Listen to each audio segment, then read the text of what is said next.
Hare Krishna, Krishna Krishna, Hare Hare, Hare Rama, Rama Rama, Hare Hare.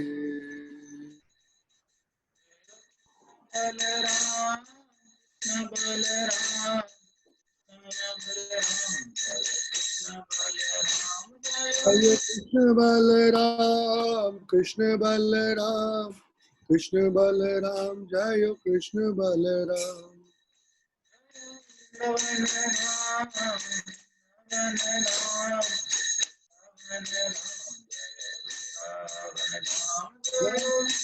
Vrindavan Dham, Vrindavan Dham, Vrindavan Dham, Jaya Vrindavan Dham.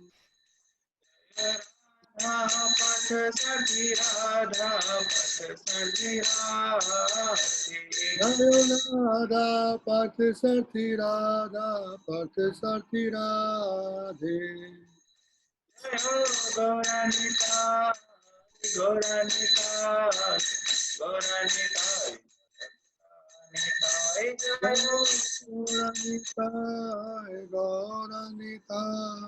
Gauranitai, Jaya Gauranitai. Sitaram Lakshmana Sitaram Jaya Sitaram Lakshmana Hanuman, Sitaram Lakshmana Hanuman.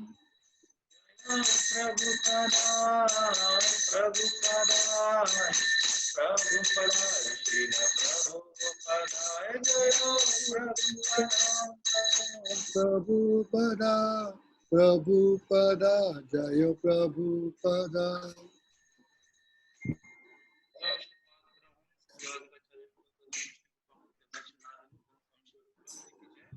जय विष्णुपाद परमहंस परिव्राजक अष्टोत्तर मुक्ति सिद्धांत सरस्वती ठाकुर स्वामी शील प्रभुपाद की जय। रामाचार्य हरिदास ठाकुर की जय। प्रेम से कहो जय श्री कृष्ण चैतन्य प्रभु नित्यानंद श्री अद्वैत गदाधर श्रीवासादि गौर भक्तवृंद की जय। जय श्री राधा कृष्ण गोप गोपिका श्याम कुंड राधा कुंड गिरि गोवर्धन की जय। वृंदावन धाम की जय। मथुरा धाम की जय। श्री क्षेत्र जगन्नाथपुरी धाम की जय। श्री मायापुर नदी धाम की जय। अनंत कोटि वैष्णववृंद की जय। समेत भक्तवृंद की जय हो। समेत भक्तवृंद की जय हो। समेत भक्तवृंद की जय। गुरु पुराण की जय। ओम अज्ञानतिमिरन्धस्य ज्ञानञ्जनशलाकया चक्षुरुन्मिलितं येन तस्मै श्रीगुरवे नमः। श्रीचैतन्यमनोभीष्टं स्थापितं येन भूतले स्वयं रूप कदा मह्यं ददाति स्वपदान्तिकम्।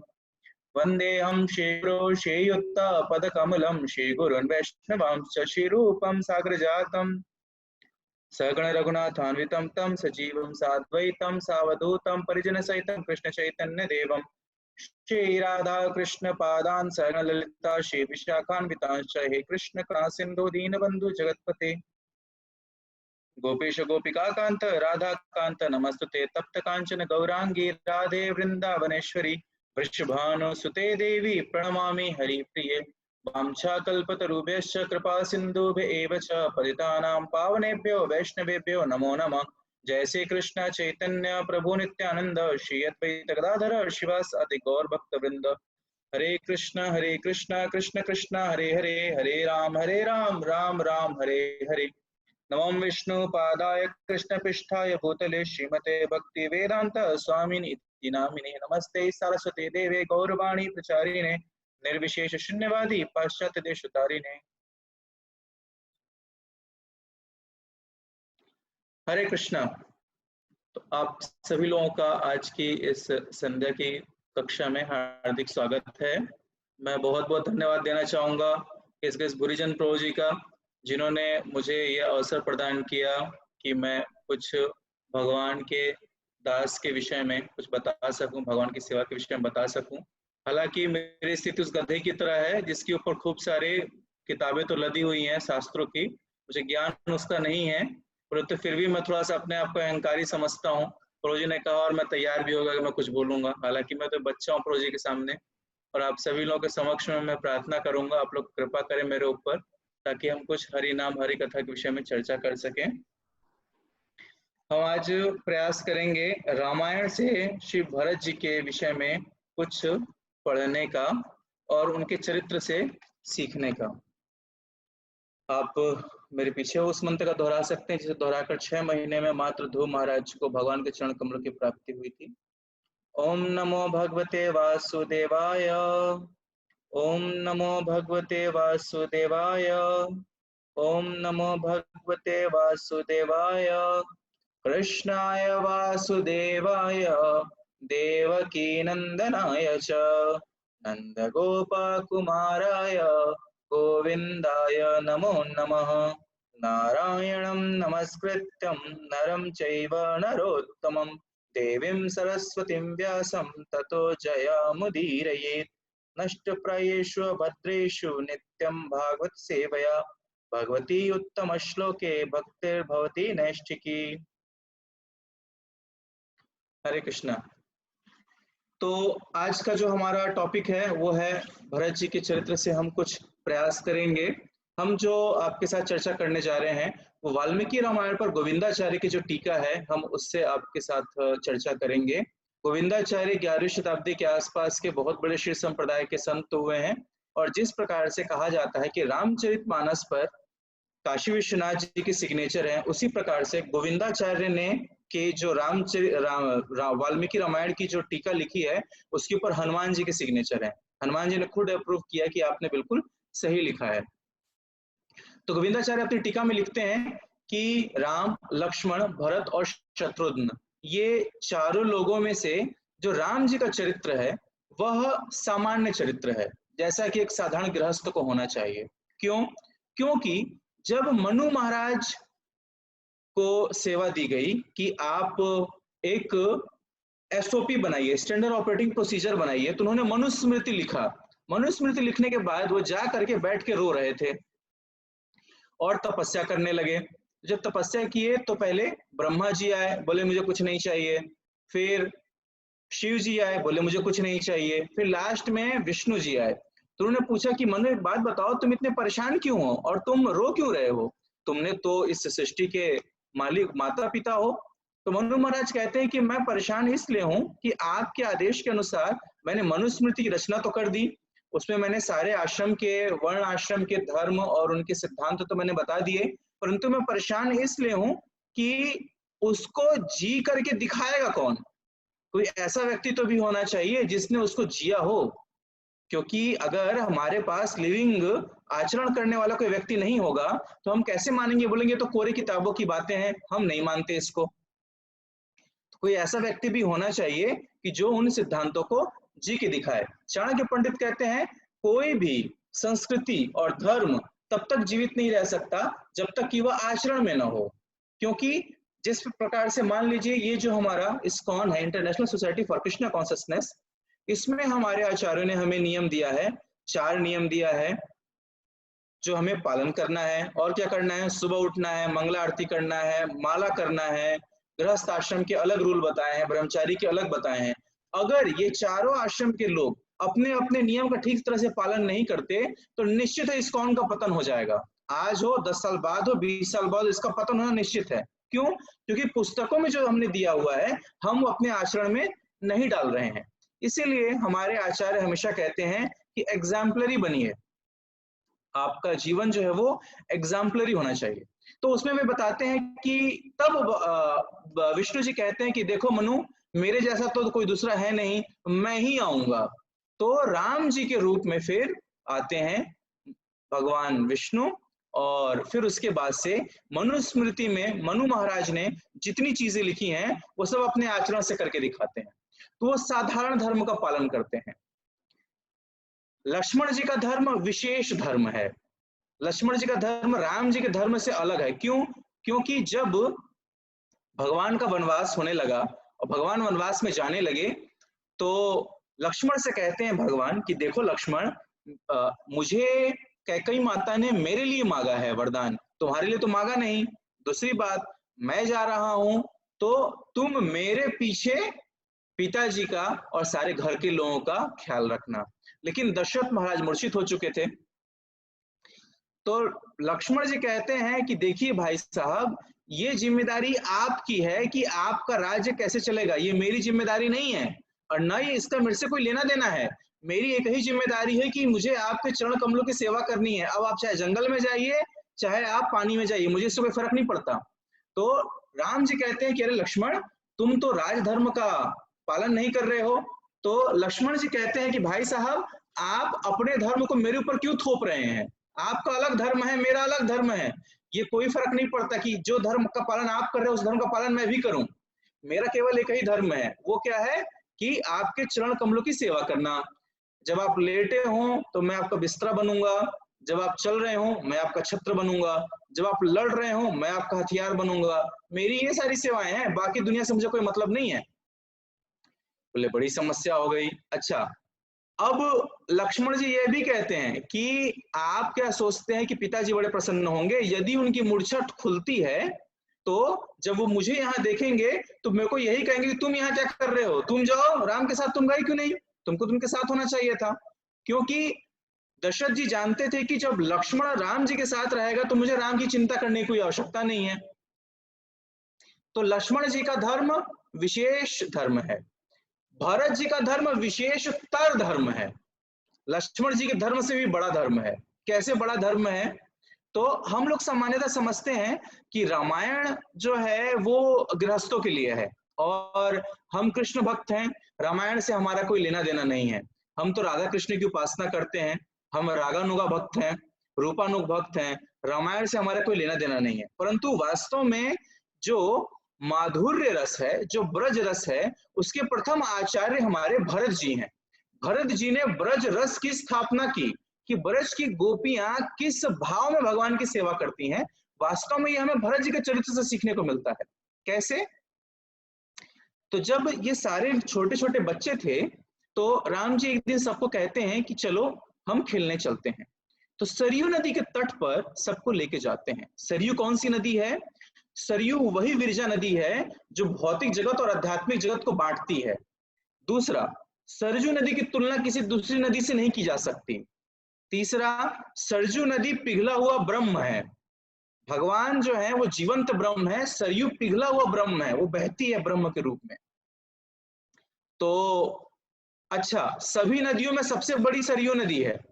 सबसे पहले जब ब्रह्मांड बना तो मानसरोवर की स्थापना की गई। ब्रह्मा जी ने अपने मन से एक कुंड बनाया और जो अश्रु थे उनके वो उन्होंने वहां पर स्थापित किया। वो जगह कहलाया मानसरोवर।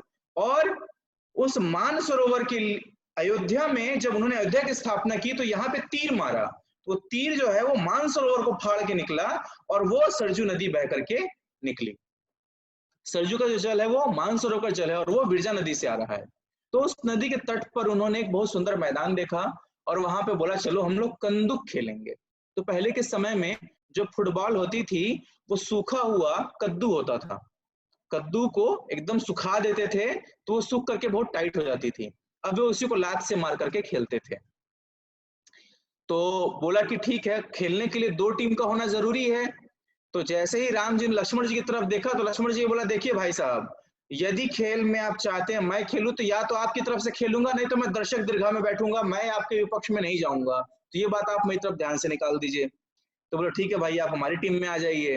अब भगवान ने भरत जी की तरफ देखा, भरत जी ने हाथ जोड़ करके नीचे सर झुका लिया, बोला कि जैसी आपकी इच्छा, आप जैसा चाहेंगे मैं वैसा करूंगा। तो भक्त जब भगवान से प्रेम है, अल्लामा इकबाल लिखता है, ए मालिक तेरी रजा रहे और तू रहे, बाकी ना मैं रहूं ना मेरी कोई आरज़ू रहे। इसका मतलब है कि हे भगवान, तू जो चाहे वो हो, मेरा होना नहीं होना कोई फायदा मरा फर्क नहीं पड़ता। दूसरा, मैं भी ना रहूं।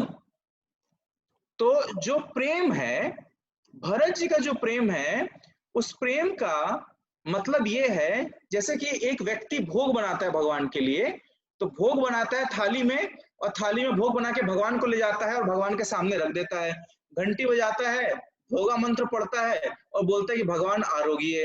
लेकिन भरत जी का प्रेम कैसा है कि भोग, थाली और मैं तीनों आपको अर्पित करता हूं। उनके में, भोग में और उनके में कोई डिफरेंस नहीं है। तो भगवान ये भोग है और ये मैं हूं, आप ये सब लीजिए। अब भगवान भरत जी की तरफ देखते हैं तो भरत जी बोलते जैसे आपकी इच्छा। भरत जी चले जाते हैं विपक्ष पार्टी में। अब राम जी जोर से एक लात मारते हैं उसको, तो फुटबॉल आ जाती है भरत जी के पास।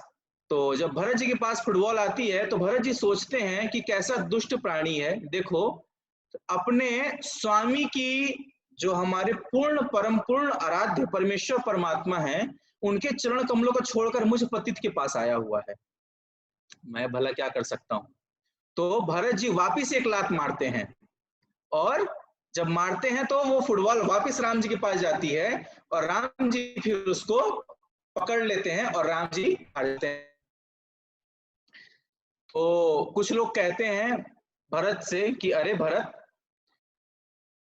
तो अपने भाई को हरा देना चाहिए था।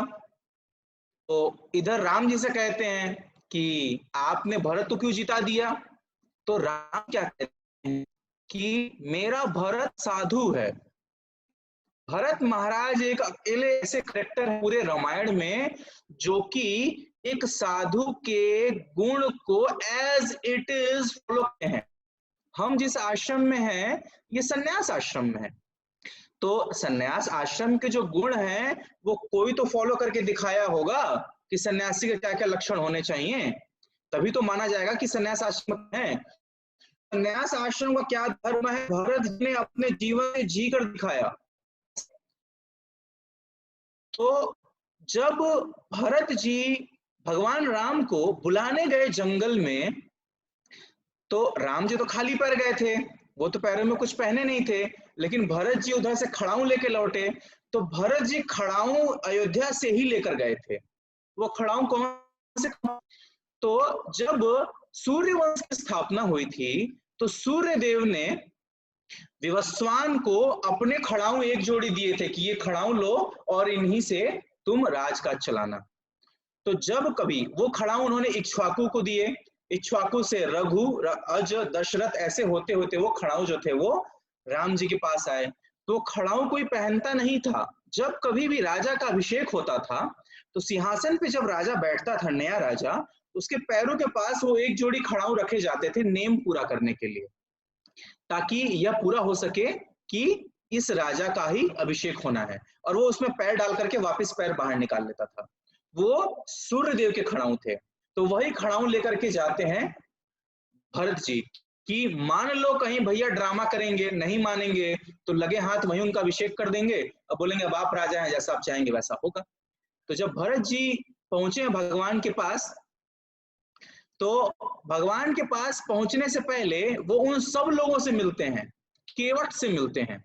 तो केवट को देखते ही वो गले लगा लेते हैं तो और रोने लगते हैं। अच्छा, केवट ने कहा था कि तुम चारों तरफ जो है वो हथियार लेके खड़े हो जाओ, क्योंकि अगर कहीं भरत जो है वो भगवान को मारने आ रहा है तो भरत का हमारे लाश से गुजरना पड़ेगा। अच्छा, भरत महाराज पैदल चलते हैं। दूसरा क्या करते हैं, जब उनको पता चलता है कि मेरे भैया ने इसी बड़ के पेड़ के गूदे से अपनी जटा बनाई थी, तो वे भी उसी बड़ के पेड़ का गूदा लेते हैं और अपना जटा बना लेते हैं। और क्या करते हैं, शरीर के वस्त्र का त्याग कर देते हैं, वल्कल वस्त्र पहन लेते हैं और अपने माता और राज पुरोहित के पीछे पीछे जमीन पर पैदल चलने लगते हैं। तो भगवान राम, जानकी और लक्ष्मण ये तीनों जंगल से जा रहे थे। तो जाते जाते एक बहुत बड़ा कील माता जानकी के पैरों में धंस जाता है और पैर फाड़कर बाहर निकल जाता है। जानकी बहुत सुकोमल है, वो कभी चली नहीं है, उसने कभी धरती पे पैर नहीं रखे। उसके पैर जब भी पड़ते थे तो स्वर्ण लताओं पे पड़ते थे, सोने के फर्श पे पड़ते थे, उनका फर्श सोने से मढ़ा हुआ था। तो वो दर्द के मारे बेहोश होकर गिर जाती है। तो भगवान श्री राम हाथ जोड़ करके प्रार्थना करते हैं धरती माता से, कहते हैं हे वसुंधरे, हे देवी। तब तक धरती प्रकट हो जाती है। वो कहती है कि हे भगवान, अब तो कांटा चुभा, अब से जानकी आपके और लक्ष्मण जी के पैरों में कोई कांटा नहीं चुभेगा। बोलते ना ना ना, मैंने इसलिए तुम्हें नहीं कहा कि तुम मेरा, जानकी का और लक्ष्मण का ख्याल रखो। यदि जानकी के पैरों में कांटा धंसता है तो धंसना चाहिए, क्यों, नहीं तो पता कैसे चलेगा कि पतिव्रत धर्म का पालन करने का परिणाम क्या होता है। प्रतिबद्ध धर्म का पालन करना इतना आसान नहीं है। यदि मेरे पैरों में कांटे चुभते हैं तो चुभने चाहिए, नहीं तो संसार को ये कैसे पता चलेगा कि नायक बनने का परिणाम क्या होता है। जो आगे बढ़ता है वो नायक कहलाता है, और नायक के पैर में कांटे धंसने चाहिए। यदि लक्ष्मण के पैर में कांटा धंसता है तो धंसना चाहिए, नहीं तो कैसे पता चलेगा इस संसार को कि बड़े भाई की सेवा करने में भी कष्ट आता है, इतना आसान नहीं है भातृधर्म का पालन करना। लेकिन हे वसुंधरे, इसी रास्ते से मेरा भाई भरत जाएगा।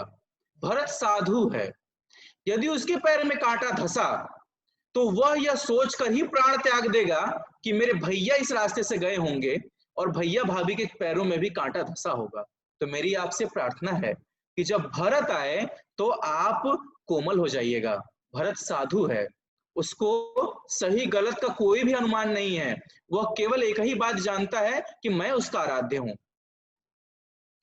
तो जब तक भरत जी भगवान को मिलने गए और उनसे मिलकर लौटे, तब तक पूरी धरती दूध के फेन के समान कोमल हो गई थी, और भरत जी के ऊपर एक बादल का टुकड़ा हमेशा चल रहा था उनके सर के ऊपर, ताकि धूप न लगे। ये प्रार्थना की थी भगवान ने। ऐसे हैं भरत। तो जब भरत पहुंचते हैं उनके पास खड़ाऊ लेकर के, तो कहते हैं कि भैया, अच्छा, केवटा से जब मिलकर पहुंचे हैं चित्रकूट पे, तो उनके पहुंचने से पहले ही पशु, पक्षी, कीट, पतंग, वृक्ष, ये सब विलाप कर रहे हैं। क्यों? भरत का विलाप देख करके। और कैसा भरत का विलाप? माता जानकी नदी पर गई हैं जल लेने के लिए, और वो देखते हैं कि पत्थर पिघल करके बह रहे हैं। तो भरत जी जब दोनों हाथ पीट करके धरती पर विलाप करते हैं, तो जितने पत्थर हैं चित्रकूट के, मंदाकिनी नदी के, वो सारे पिघलना शुरू हो जाते हैं उनके करुण हृदय विदारक दर्द चीख को सुन करके, और वो पिघल करके बहने लगते हैं। अब राम जी बड़े परेशानी में पड़ जाते हैं। क्यों? क्योंकि अभी तक तो राम जी ने सबको इकट्ठा कर रखा था कि मैं जो है जैसा कहता हूं वैसा होगा, मैं चाहता हूं पिताजी की आज्ञा है मैं वनवास भोगूंगा तो मैं वनवास भोगूंगा। लेकिन अब राम जी को डर हो जाता है। क्यों? क्योंकि सारे के सारे वोट जो है वो पक्ष में पड़ जाते हैं भरत जी के। अब सब लोग कह रहे हैं कि जैसा भरत कहते हैं वैसा कर दो। मजे की बात, राम जी को बड़ा गुमान था कि लक्ष्मण और जानकी ये दोनों वोट तो मेरे हैं, मैं इनको कहूंगा तो ये तो मेरा वो करेंगे, मेरा अनुसरण करेंगे। लेकिन लक्ष्मण जी और जानकी जी भी कहते हैं कि जैसा भरत कहते हैं वैसा कर दीजिए, आप देख नहीं रहे हैं उनकी हालत। और मजे की बात यह है, राम जी कहते हैं कि मैं भी यही चाहता हूं जैसा भरत कहता है वैसा हो, क्योंकि इसका दर्द मुझसे देखा नहीं जाता, मैं बर्दाश्त नहीं कर पाऊंगा जितना कष्ट है भरत को। तो जब भरत जी पहुंचते हैं राम जी के सामने, तो हाथ जोड़ करके जैसे ही पहुंचते हैं और गले लगा लेते हैं उनको अपने राम जी, और राम जी रोने लगते हैं, भरत जी रोने लगते हैं। तो राम जी कहते हैं भरत से, भरत मेरी कोई इच्छा नहीं, तुम जैसा चाहोगे मैं वैसा करूंगा। तब भरत जी सावधान हो जाते हैं। क्यों सावधान हो जाते हैं? क्योंकि दास्य भाव का सबसे पहला गुण है कि वह अन्य अभिलाषिता शून्यम ज्ञान कर्मादि अनावर्तम आनुकूल्येन कृष्ण अनुशीलन भक्तिरुत्तमा। भक्ति की जो सेकेंडरी कैरेक्टरिस्टिक है वह है अन्य अभिलाषिता शून्यम। अन्य अभिलाषिता मतलब किसी भी प्रकार की दूसरी कोई भी अभिलाषिता नहीं होगी। अन्य अभिलाषिता शून्य मतलब जीरो, ज्ञान कर्म अनावृतम। तो अगर भरत जी सोचते हैं कि मैं ये अभिलाषा लेके जाता हूं कि मैं चाहता हूं अब वापस चलिए, तो दास धर्म की हानि होगी, क्योंकि मालिक की इच्छा नहीं है जाने की, मालिक इसलिए जा रहा है क्योंकि दास की इच्छा है। तो बोलते देखो भरत, तुम जैसा कहोगे मैं वैसा कर दूंगा। तो भगवान तब भरत जी कहते कि ना भैया, ऐसा नहीं होगा, जैसा आप चाहते हैं वैसा आप करिए, आप मुझे बताइए आप मुझसे क्या चाहते हैं।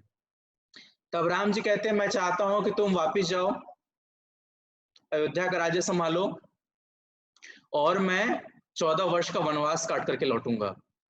तो भरत जी क्या करते हैं, दोनों खड़ाऊ नीचे रख देते हैं, तो राम जी देख करके कहते हैं कि अरे तुम ये खड़ाऊ क्यों लेकर आए, तुम जानते हो इनको कहीं बाहर नहीं निकाला जाता, ये हमारे पूज्य हैं। बोले कि अब इनमें आप अपने चरण डाल दीजिए। तो खड़ाऊ सरकार में युगल सरकार के चरण पड़े, राम राजा के चरण पड़े उसमें। मुझे पता नहीं आप लोग ओरछा गया है कोई, आप लोगों में से आप लोग ओरछा नहीं गए होंगे। झांसी से 18 किलोमीटर दूर एक स्थान है, उस जगह का नाम है ओरछा। ओरछा के राजा भगवान श्री राम हैं। 1631 में वहां के राजा थे, उनका नाम था मधुकर शाह, और उनकी पत्नी थी, उसका नाम था कुमुद गणेश। कुमुद गणेश जो थी वह भगवान कृष्ण की भक्त थी। राजा मधुकर शाह जो थे, कुमुद गणेश राम जी की भक्त थी, राजा मधुकर शाह जो थे वो कृष्ण भक्त थे। अच्छा, कैसे कृष्ण भक्त थे? तो जब दिन डूब जाता था तो घाघरा चोली पहन लेते थे और राधा कृष्ण के सामने नाचते थे तो राजा और घाघरा चोली और स्त्री का श्रृंगार करके नाचते थे तो सारी प्रजा में तरह तरह की बातें होने लगी। तो इनकी पत्नी जो थी कुमुद गणेश, इनके साथ इनकी रोज नोकझोंक होती थी, जिस प्रकार से पति पत्नी में होता है। वो कहते थे कि राम श्रेष्ठ हैं, वो कहते थे कृष्ण श्रेष्ठ हैं। एक दिन बहस होते होते बहुत ज्यादा बहस बढ़ गई और महाराजा मधुकर शाह ने कहा कि यदि तुम्हारे अंदर इतनी ही हिम्मत है, तुम इतना ही प्रेम करती हो राम से, तो जाओ जरा राम को लेकर आओ ओरछा में, तब जाने तुमको। रानी को बात लग गई, रानी ने राज्य का त्याग कर दिया और रानी चली गई बनारस। वहां जाकर के गोस्वामी तुलसीदास जी से मिली और उसने कहा कि मैं भगवान श्री राम को ले जाना चाहती हूँ ओरछा। तो गोस्वामी जी ने कहा कि आप तो एक स्त्री हैं, दूसरा है राजकुमारी, आपसे ये हो नहीं पाएगा। बोले कि चाहे कुछ भी हो लेकिन मैं राम जी को लेके जाऊंगी। तब उनको राम नाम का मंत्र देते हैं और कहते हैं कि भगवान श्री राम नित्यवास करते हैं साकेत धाम अयोध्या में। तब रानी कुमुद गणेश आती है, सरयू के तट पर तपस्या कर, और तपस्या करते करते जब बहुत दिन बीत जाता है, भगवान नहीं मिलते, तो कुमुद गणेश सरयू में छलांग लगा देती है। सरयू उठा के बाहर फेंक देती है, दोबारा छलांग लगाती है, दोबारा फेंक देती है। जब तीसरी बार छलांग लगाती है तो उसके हाथ में भगवान राजा राम की एक विग्रह आ जाता है, जिसमें वो बैठे हुए हैं राजा की तरह। एक अकेली ऐसी विग्रह है भगवान श्री राम की जिसमें वो बैठे हुए हैं राज सिंहासन पे। और तभी आकाशवाणी होती है कि हे कुमुद गणेश, मैं तुम्हारी भक्ति से प्रसन्न हुआ। मेरा यह जो विग्रह है, यह वह विग्रह है जिसको मैंने माता कौशल्या को वनवास जाते समय अपने हाथ से बना करके दिया था। जब मैं वनवास से लौट कर आया तो इसको मैंने वापस सरयू में डाल दिया। आज यह विग्रह मैं तुम्हें दे रहा हूं, तुम इसे ले जाओ और इसकी स्थापना करो। दिन में मैं ओरछा में रहूंगा, रात में मैं साकेत में रहूंगा, अयोध्या में रहूंगा। लेकिन मेरी 3 शर्त हैं। पहला, मैं अकेले नहीं जाऊंगा, मेरे साथ साधुओं का पूरा समाज जाएगा। दूसरा, मैं पुष्य नक्षत्र में ही जाऊंगा। तीसरा, मैं जहां एक बार बैठ जाऊंगा दोबारा उठूंगा नहीं। खबर भेजवा दी गई, कहां पर? ओरछा में, कि महारानी जो है राम राजा को लेकर आ रही हैं। तो यहाँ भव्य मंदिर बनना शुरू हुआ और 9 महीने लगे कुमुद गणेश को अयोध्या से ओरछा पहुंचने में। क्यों? क्योंकि पुष्य नक्षत्र 27 दिनों में एक बार आता है। तो जब पुष्य नक्षत्र आता तब डोल उठता भगवान का और वो चलता, वहां पर पहुंचता, और जब खत्म हो जाता नक्षत्र फिर डोल वहीं रुक जाता। इस तरह से 9 महीने में वहां पहुंचा। तो जब वहां पहुंचा तो महारानी कुमुद गणेश ने सोचा कि मंदिर की साफ सफाई कल हो जाएगी, तब तक आज जो है वो भगवान को कुछ भोग लगाया जाए। कुमुद गणेश भगवान को लेकर गई अपने रसोई घर में और भगवान को वहां रख दिया और नाना प्रकार के व्यंजन बनाए, भगवान को भोग लगाया। जब भोग लग गया और दूसरे दिन आई कि भगवान को ले चल के पधराया जाए मंदिर में, तो भगवान को उठाया गया, भगवान हिले ही नहीं। 2, 4, 6, 8, 16 आदमी, हाथ ही लगा, भगवान नहीं हिले। तब कुमुद गणेश को याद आया कि भगवान ने कहा था कि जब मैं एक बार एक जगह बैठ जाऊंगा तो मैं वहां से उठूंगा नहीं। और आज भी ओरछा में जो भगवान राम का विग्रह है वो किचन में है और जो मंदिर है वो खाली है। जो भव्य मंदिर बना था उसमें विग्रह नहीं है भगवान का, भगवान किचन में रहते हैं। और उस दिन से राजा ने गद्दी पे बैठना छोड़ दिया, बोला आज से यहाँ के राजा राम राजा हैं और उनका नाम ही पड़ा राम राजा सरकार। और वहां पर गार्ड है जो हमें दिन भर में उनको देता है, वहीं पर सामने खड़ा होकर गार्ड ऑफ ऑनर देता है राजा की, और सरकार ने रखा हुआ है उसको। तो बोले कि आप है राम राजा, अब आप खड़ाऊ सरकार में अपने पैर डालिए। तो जैसे ही भगवान ने चरण डाले, उन्होंने दोनों खड़ाऊ उठा करके अपने सर पे रख लिया। बोला ये हो गए हमारे खड़ाऊ सरकार, पनही सरकार, अब हम इनको लेके जा रहे हैं। जब ये वापस लौटते हैं तो नंदीग्राम में 10 हाथ गहरा गड्ढा खोदते हैं। क्यों? क्योंकि मेरा मालिक जो है जमीन पे सोता है, तो अगर मैं भी जमीन पे सोऊंगा तो बराबरी का सौदा हो जाएगा। मालिक के साथ दास का सौदा बराबरी का नहीं होता। तो वो गड्ढा खोदते हैं 10 हाथ गहरा, उसमें सोते हैं। मालिक को अन्न खाना मना है, मालिक को फल मूल खाने के लिए कहा गया है। तो भरत जी क्या करते थे?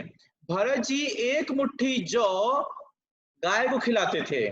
फिर जब वो गाय गोबर करती थी तो उसके गोबर में से जौ बुनते थे और उसको गाय के मूत्र में उबालते थे, और उस जौ करके उबालने के बाद वो उसको खाते थे बिना नमक तेल मिर्च मसाला के। यही उनका भोजन था। शत्रुघ्न जी आते, कहते भैया आप हमारे साथ वापस चलिए। बोले कि ना, तुम राज्य देखो, मैं तो यहीं रहूंगा, मैं वापस नहीं जा सकता। और इस प्रकार से 14 वर्ष बिताते हैं। गोविंदाचार्य लिखते हैं कि जिस दिन 14वां वर्ष पूरा होने को था, उस दिन सुबह से ही भरत जी ने चिता की लकड़ी तैयार कर दी थी। दोपहर को भरत जी ने उसमें आग लगा दिया था और वो दिन डूबने का इंतजार कर रहे थे कि कब दिन डूबे और मैं कब इस चिता में प्रवेश करूं। तभी जब भगवान वापस लौटते हैं तो केवटा से भगवान कहे थे कि केवटा ने भगवान से वचन लिया था कि आप जब उधर से आएंगे तो चाहे जैसे भी आइएगा, लेकिन नदी आप मेरी नाव पे बैठ के पार करेंगे। तो भगवान पुष्पक विमान से आते हैं, उतरते हैं, केवटा की नाव में बैठते हैं, नदी पार करते हैं और फिर जाने के लिए करते हैं। तो केवटा की जो माँ थी उसका नाम था सुखिया मालिनी। केवटा की माँ भगवान के लिए भोग बनाती है और कहती है कि बड़ी कृपा होगी आप चलते और उस भोग को आरोगते। तो भगवान कहते कि माता, इच्छा तो मेरी बहुत ज्यादा है, परंतु भरत ने मुझसे वचन लिया है कि यदि मैं एक क्षण की भी देरी करूंगा तो भरत जो है वो आत्मदाह कर लेगा।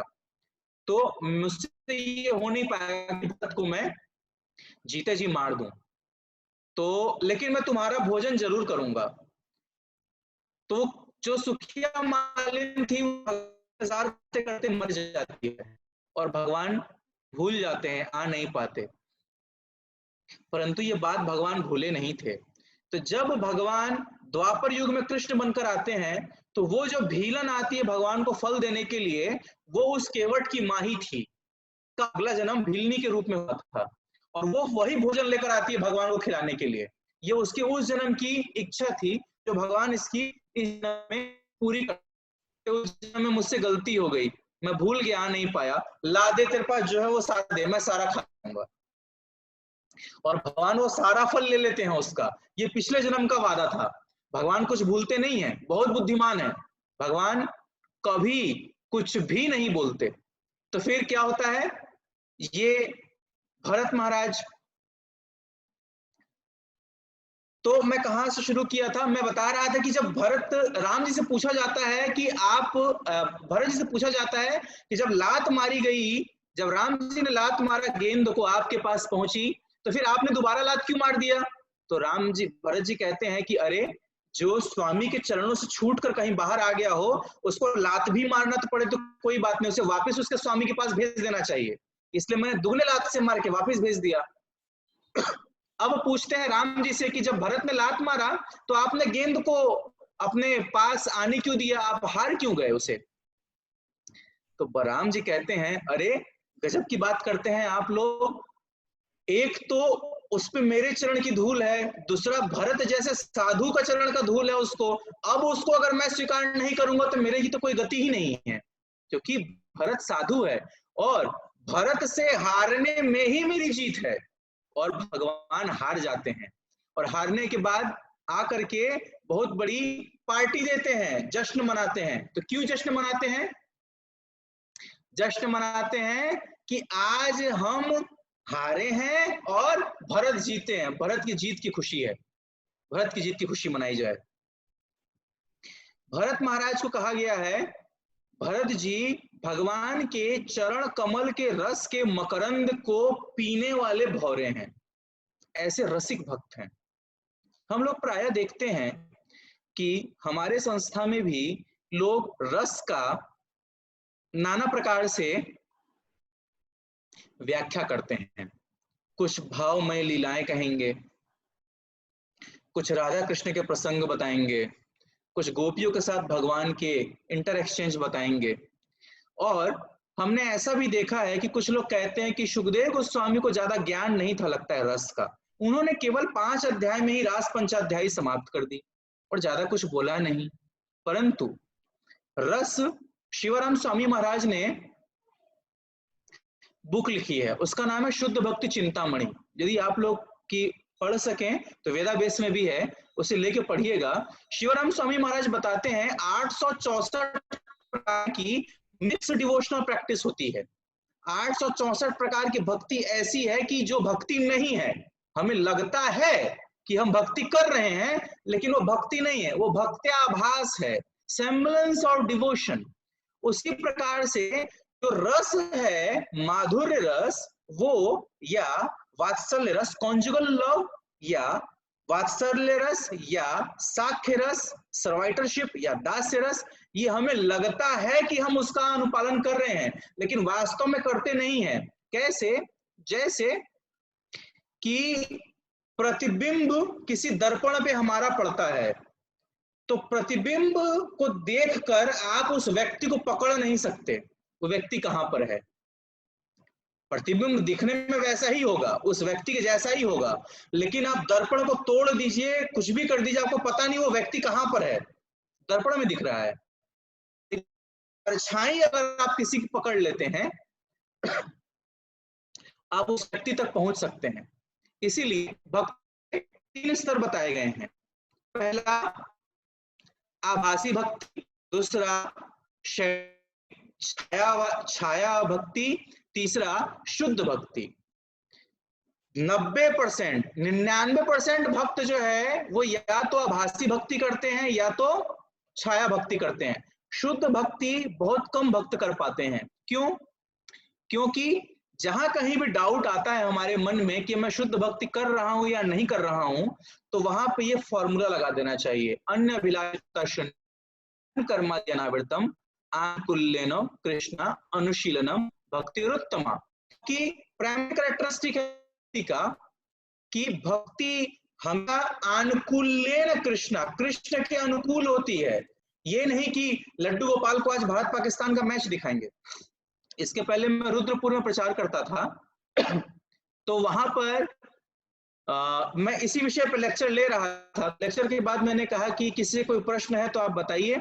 तो एक माताजी ने हाथ खड़ा किया, उन्होंने कहा हम तो क्रिकेट मैच भी अपने साथ लड्डू गोपाल को बैठा के दिखाते हैं, हम अगर चिप्स खाते हैं लेस के तो एक पैकेट गोपाल के लिए भी रख देते हैं, वो भी तो हमारे ही जैसा है, तो हम गलत क्या करते हैं? वह सत्यानाश हो। अरे ये कोई बात थोड़ी हुई, अरे वो भगवान स्वामी है ना।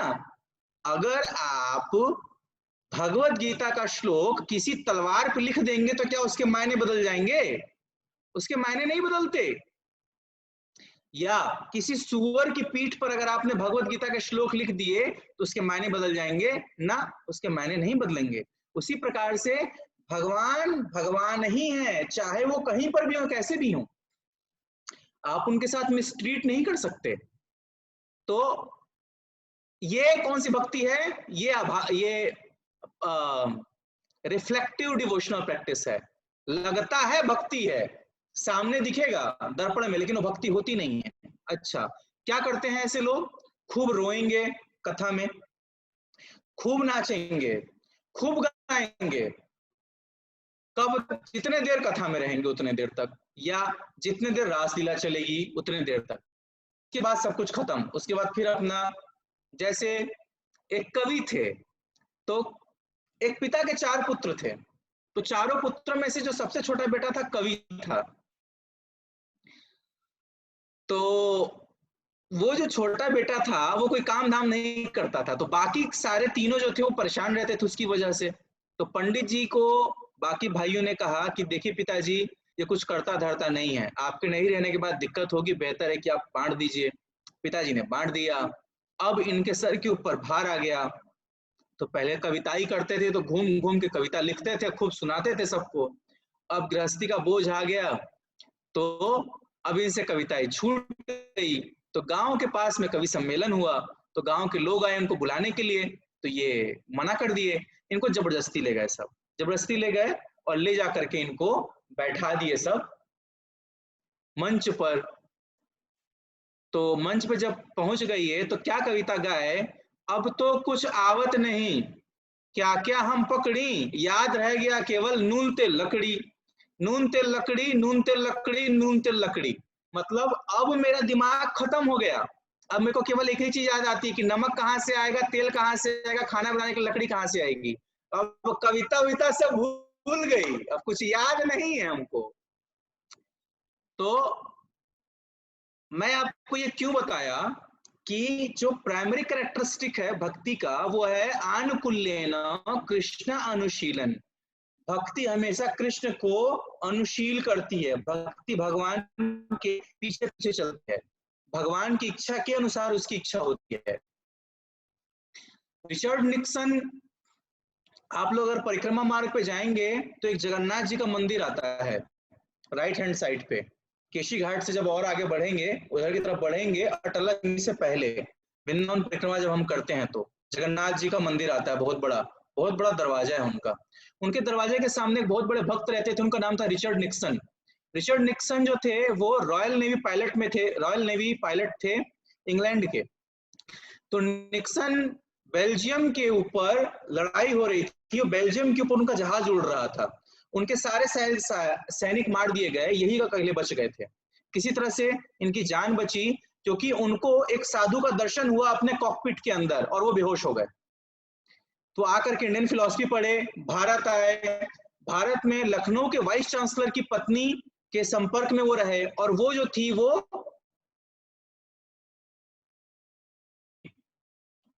राधारमण टेम्पल के गोस्वामी अतुल कृष्ण गोस्वामी महाराज थे। उन्होंने नाम कृष्ण का मंत्र दिया था और इसको भगवान कृष्ण का रियलाइजेशन हो गया था। तो इन्होंने अल्मोड़ा में मंदिर बनाया था।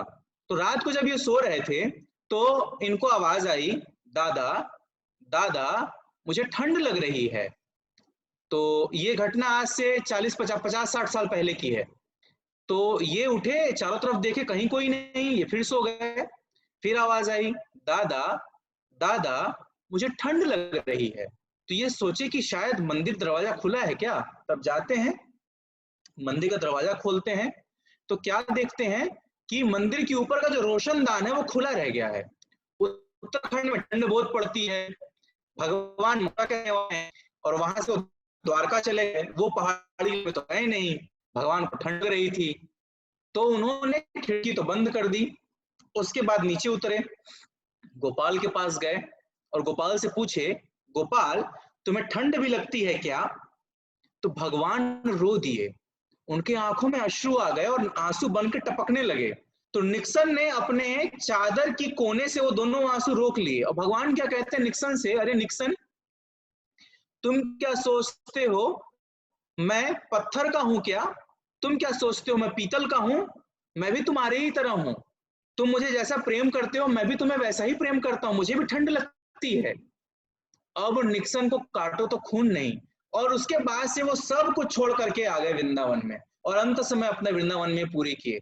और वो जो भगवान के आंसू उन्होंने अपने चादर से पोंछे थे उसको काट के ताबीज बनाए और अपने गले में सारे जीवन पहनते रहे। तो मैंने ये क्यों बताया आपको कि आनुकूल्येन कृष्णा, कृष्ण के अनुशील भक्ति होनी चाहिए, हमारे अनुसार भक्ति नहीं होनी चाहिए। भक्तिर उत्तमा, भक्ति की जो सुपरलेटिव डिग्री है वो ये कहलाती है। तो भगवान के चरण कमल के रस के मकरंद का पान करने वाले हैं भरत जी। अच्छा, किस प्रकार से पान करने वाले हैं? जिस प्रकार से एक भौरा अलग अलग पुष्पों से रस चूसता है और फिर कमल की कर्णिका पे जाके बैठता है। कमल की कर्णिका पे जब वो बैठता है और जब वो उसके रस का आस्वादन लेने लगता है तो लेते लेते वो इतना मदमस्त हो जाता है कि जब कमल बंद भी हो जाता है तो वो भौरा जो उस कमल कर्णिका को छेद के बाहर निकल सकता था, क्यों? क्योंकि भौरा लकड़ी से अपना घर बनाता है, वो लकड़ी में होल कर सकता है, इतनी पावर होती है। लेकिन वो इतना मदमत्त हो जाता है कि वह उस कमल में छेद नहीं कर पाता और बाहर निकल नहीं पाता। दूसरा, भरत जी केवल और केवल राम जी के चरण कमल के अनुरागी नहीं है, भरत जी माता जानकी के भी चरण कमल के अनुरागी हैं। वो युगल सरकार की पूजा करते हैं। कैसे पूजा करते हैं? तो आप लोगों को, तो मुझे पता नहीं वहां ऐसा, मतलब आप लोगों ने ऐसा चलन देखा या नहीं देखा है। जब शादी होती है तो दूल्हे को कोहबर में ले जाया जाता है। एक कमरा होता है, उस कमरे में तरह तरह के फूल पत्ती बनाया जाता है और कुछ कुछ चीजें बनाई जाती हैं। उसके दरवाजे पे कुछ लड़कियां खड़ी होती हैं। वहां बाकी पुरुष प्रवेश वर्जित होता है, केवल दूल्हा जाता है। आप लोग में से मैक्सिमम लोग शादीशुदा हैं, जहां तक मेरा अंडरस्टैंडिंग है आप लोग के साथ ऐसा हुआ होगा। और फिर वहां पर वो प्रश्न पूछती हैं, सब पहेलियां पूछेंगी, बोलेंगी नेक दो, तो कुछ पैसा देना पड़ता है। फिर कुछ देवता होता लेकर आएंगे, सब बोलेंगे इस पे दंडवत मारो, प्रणाम करो, और मजाक बनाती हैं सब। वहां पुरुष नहीं जा सकते, केवल स्त्रियां होती हैं। अच्छा, जो चारों भाई की शादी हुई जनकपुर में, तो सभी स्त्रियों को जवाब देने का काम लक्ष्मण जी का था। लक्ष्मण जी का नाम वहां की औरतों ने रखा था चुलबुलुआ सरकार, चुलबुल दुल्हा। लक्ष्मण जी का नाम ही चुलबुल दुल्हा के नाम से फेमस था। तो जब राम जी भी कभी जाते थे तो सब यही पूछते थे कि चुलबुलुआ सरकार कहाँ है हमारे चुलबुल दुल्हा कहाँ है? क्यों? क्योंकि राम जी तो मर्यादा में रहते थे, वो कुछ बोलते नहीं थे, और लक्ष्मण जी सबको पानी पिला देते थे। बोलने में पटु हैं। दूसरा, साक्षात गुरु हैं, गुरु कभी चुप रह नहीं सकता। अगर उसके आराध्य के विषय में कहीं पर कोई कुछ कह रहा है तो गुरु चुप नहीं रह सकता। क्यों? क्योंकि गुरु कौन है? गुरु है समित पानी श्रोतव्यम ब्रह्मनिष्ठम। गुरु वह है जो समस्त शास्त्रों का सार सुना हुआ है और क्या है, ब्रह्म में निष्ठित है। और क्या, उससे पूछोगे जब ब्रह्म जिज्ञासा, तो बताएगा ब्रह्म कौन है, क्योंकि वो हमेशा ब्रह्म में स्थित रहता है। तो अब वहां की जो औरतें थी वो माता जानकी के पनही, पनही का मतलब होता है चप्पल, माता जानकी के चप्पल को सोने की थाल में रखकर खूब सुंदर रेशमी वस्त्र से ढक करके, फूल माला अगरबत्ती लगा करके उसका सामने लेकर आती हैं राम जी के। बोलते हैं ये हमारे कुल देवता हैं, इनको दंडवत मारिए तब आप अंदर जाएंगे। तो राम जी कहते हैं कि जिस देवता का मैं दर्शन न कर सकूं मैं उसे दंडवत नहीं मार सकता, आप इसके ऊपर से वस्त्र हटाइए। तो वहां की स्त्रियां कहती हैं कि यह देवता बड़े मनमौजी हैं, अगर आप दंडवत मारेंगे, इनकी पूजा करेंगे, इनकी आराधना करेंगे, तब देवता दर्शन देंगे, अगर प्रसन्न हो गए तो, और प्रसन्न नहीं हुए तो देवता दर्शन नहीं देंगे। तो राम जी कहते हैं कि जब तक हम देवता को देखेंगे नहीं हम दंडवत मारेंगे नहीं। हम भोले तो हैं लेकिन इतने भी भोले नहीं हैं। तो अब सब पहुंचती हैं कि ठीक है आप बड़े हैं, आपकी इच्छा आप मत करिए। आती हैं सब लक्ष्मण जी के पास। लक्ष्मण जी कहते हैं कि देखो एक भी जन आगे मत बढ़ाना। क्यों? क्योंकि हमने अपने जीवन में राम जी के अलावा और किसी को दंडवत मारी नहीं आज तक। ये तुम्हारे देवता हो, देवी हो, चाहे जो कोई भी हो, हम दंडवत नहीं मारने वाले। अच्छा, फिर आ जाती हैं सब शत्रुघ्न जी के पास, बोलती हैं कि आप दंडवत मार दीजिए। तो शत्रुघ्न जी कहते हैं कि ये देवता कौन है? तो बोलते हैं कि ये देवता आपके अयोध्या से आए हैं। तो बोलते हैं अयोध्या से कैसे आए हैं? तो आप लोग तो यहाँ पर आए थे, आपने यहाँ पर धनुष भंग किया, आपने विवाह की तैयारी कर दी, आपने सारी चीजें तैयारी कर दी, तो बहुत सारे नेक जोग बाकी रह गए थे, उनको पूरा करने के लिए माता कौशल्या ने ये ठाकुर जी आपके भिजवाए हैं वहीं से, अयोध्या से, दंडवत मारिए। तो शत्रुघ्न जी कहते हैं कि अगर ये हमारे ठाकुर होते तो यहाँ क्या कर रहे हैं, इनको अयोध्या में होना चाहिए था, इसका मतलब ये हमारे ठाकुर नहीं है। बोलते कोई बात नहीं। अब सब पहुंचती हैं भरत जी के पास। तो जैसे ही भरत जी के पास लेके जाती हैं सब,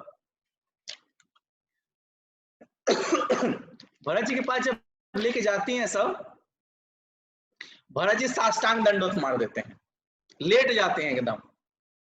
तो सारी खूब खिलखिला के हंस पड़ती हैं। तो कहते हैं कि वाह वाह वाह, आपकी भक्ति से तो हमारे देवता बहुत प्रसन्न हो गए, अब तो ये दर्शन देना चाहती हैं। और वो सब जब कपड़ा हटाते हैं उसके ऊपर से, तो वो पनही सरकार, पनही सरकार किसकी पनही? माता जानकी की पनही। पनही से मुझे एक बात याद आई। हमारे जो ये बनाया गया है सिस्टम वर्णाश्रम का, उसमें ये नियम था कि पहले व्यक्ति ब्रह्मचारी रहे, फिर गृहस्थ आश्रम में जाए, फिर वानप्रस्थ ले और फिर संन्यास ले। परंतु कालांतर में जब भोग विलास की वस्तुएं बढ़ती चली गई तो 50-60 क्या 80-90 के बाद भी व्यक्ति के हृदय में वैराग्य नहीं आता। वो अपने परिवार के स्वजनों के साथ ही रहना चाहता है। तो एक पंडित जी थे, तो पंडित जी जो थे वो मंदिर में रोज जाते थे। तो एक दिन रोते रोते पहुंचे महंत के पास। तो महंत ने पूछा, क्या बात है, बहू ने आज भी गाली दी क्या? बोले, अरे रोज तो गाली देती थी, आज उसने पनही दी है। पनही का मतलब चप्पल, तो आज चप्पल से मारी है, हमको बहुत कष्ट है इस बात का। तो जो महंत रहते मंदिर के, वो कहते हैं कि अरे आप तो चप्पल खा गए, अब तो मंदिर में रह जाओ। कहते नहीं, रामचरितमानस में लिखा है चौथे पन अब कानन जाहू नहीं तो कानन जाहू। तो चौथा पन मतलब कम से कम 4 बार चप्पल मार दे, अभी तो पहला मारी है, कम से कम 3 बार और मारेगी तब ना घर छोड़ेंगे। तो आसक्ति इतनी बढ़ जाती है कि वो व्यक्ति चप्पल भी खाता है, मार भी खाता है, फिर भी वो परिवार छोड़ नहीं पाता। क्यों नहीं छोड़ पाता? क्योंकि उसके हृदय में बहुत ज्यादा लगाव बढ़ जाता है। अच्छा, लगाव और कब बढ़ जाता है? जब उसके नाती पोते हो जाते हैं। बेटे तक तो ठीक था, नाती पोतों के होने के बाद उसकी और ज्यादा उसको जकड़ लेता है। हमारे दादाजी कहते थे नाती पोता है जमदूता, वो हमको हमेशा कहते थे। और एक बात और कहते थे, हमको क्या कहते थे कि देखो मैं तो भाग नहीं पाया अपने बाप की अकेले संतान, तुम 7 भाई हो, हम 7 भाई हैं, मैं 5वें नंबर का हूं, तुम 7 भाई हो और तुम जो हो शास्त्र अच्छा पढ़ते हो, मेरी बात मानो, जितना जल्दी हो जाए संसार से भाग जाओ, सन्यास ले लो। ये सब फंसाने वाले हैं। और ये तुम्हारे भाई जो तुम्हारी शादी के रिश्ते लेकर आ रहे हैं, वो शादी का रिश्ता तुम्हारा इसलिए कराना चाहते हैं कि ये सब बहुत गहना कपड़ा बनवा लिए हैं सब अपने लिए। अब ये सब एक दूसरे को दिखा नहीं पाए हैं, तो इनको अपने अपने गहने कपड़े गाड़ी और सबको अपना अपना ऐश्वर्य दिखाना, इसलिए तुम्हारी शादी के पीछे पड़े हैं। तुम बनोगे मुर्गा, ये सब काटेंगे तुमको, और तुम्हारे काटने के बाद तुम्हारे मीट का सब बनाएंगे पार्टी, और बाकी की सारी जिंदगी तुम रोओगे जैसे मैं रो रहा हूं। तुम ले लो सन्यास। तो पहली बार मैं जब सन्यास लिया, मैं 10 से 12 बार सन्यास ले चुका हूं। जब मैं पहली बार सन्यास लिया तब मैं बुद्धिस्ट बना, दूसरी बार सन्यास लिया तो मुसलमान, फिर जैनी बना। इस तरह से मैं कई बार भागा हूं अपने घर से।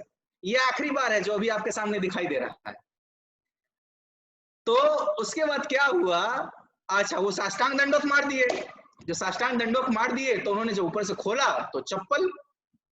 अच्छा, मैं बता रहा था पनही। तो फिर वो महाराज सन्यास नहीं लिए, बोले जब तक बहू 4 बार चप्पल नहीं मारेगी तब तक हम घर नहीं छोड़ेंगे। बोले ठीक है, जैसी आपकी इच्छा वो भी पूरी हो जाएगी। तो पनही सरकार के जब दर्शन करते हैं भरत जी, तो भरत जी रोने लगते हैं और उनके दोनों पादुका उठा के अपने सर पे रख लेते हैं।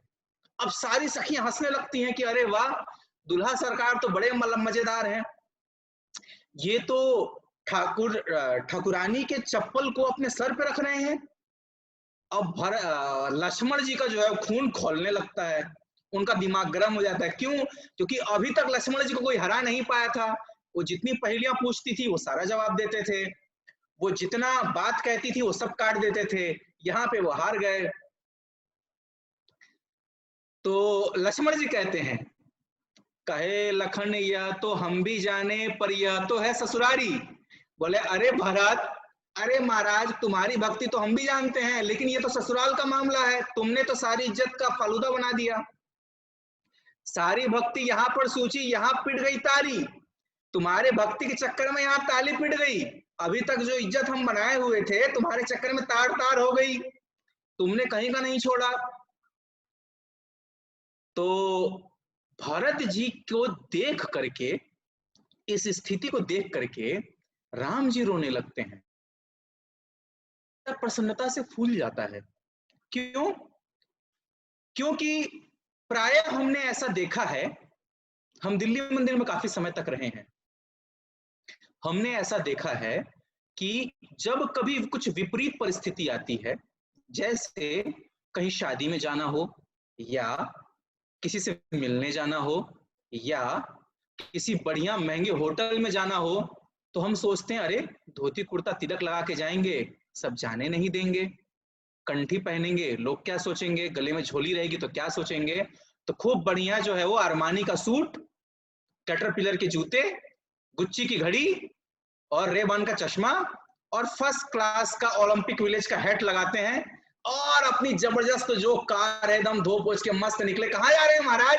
बोले अरे आज वो ग्रांड हयात में पार्टी है कंपनी की, वहीं जा रहे हैं, थोड़ा जाएंगे, वो बुलाया गया है। लेकिन दास्य भाव का प्रथम कर्तव्य है, परिस्थिति चाहे कैसी भी हो, उसकी निष्ठा में कहीं भी, आचरण में उसके कहीं भी आप दो भाग नहीं देखेंगे। वो अपना एक ही भाग दिखाएगा।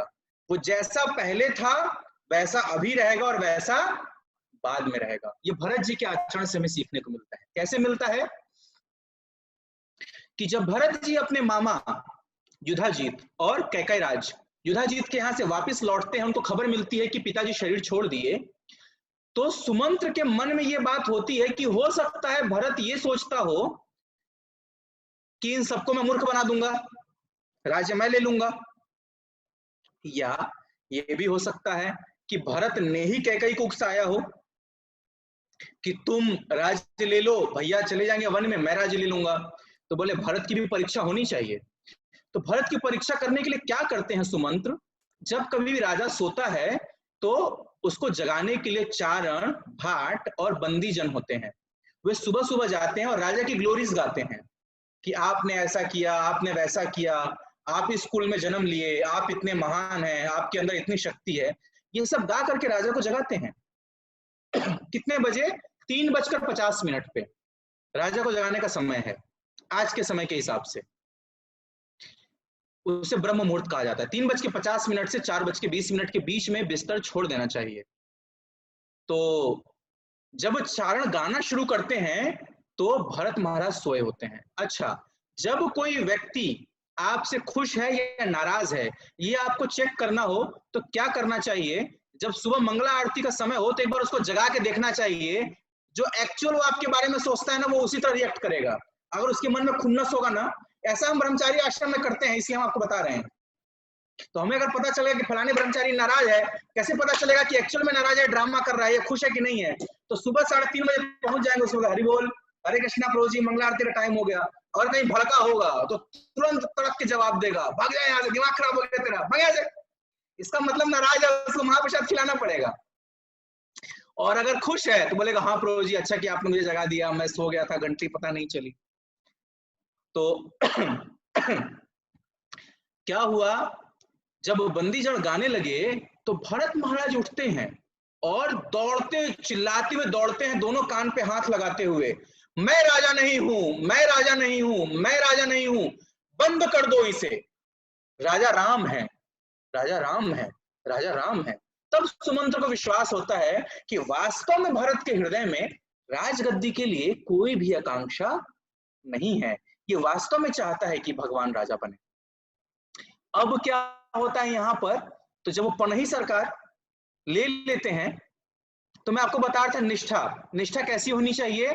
निष्ठा एक निष्ठ होनी चाहिए। चाहे आप कहीं भी जाएं, यदि आपका वैष्णव तिलक, हरि मंदिर तिलक, और आपके गले की कंठी और आपका वस्त्र, कोई कह रहा है इसको उतार दो तब हम तुम्हें अंदर आने देंगे, तो उस व्यक्ति का त्याग कर देना चाहिए, उस समाज का त्याग कर देना चाहिए, अपने ठाकुर का त्याग नहीं करना चाहिए। जो व्यक्ति छोटी छोटी वस्तुओं को नहीं संभाल पा रहा है, वो अपने स्वामी को कैसे संभालेगा? हमारे आचार्य विल्वमंगल ठाकुर लिखते हैं, विकृत कामादि खिल गोप कन्या मुरारी पादार्पित चित्तवृत्ति दध्यादिकम मोह वशादि वोचत गोविंद दामोदर माधवेति। मतलब कि व्रज का भाव क्या है कि गोपियां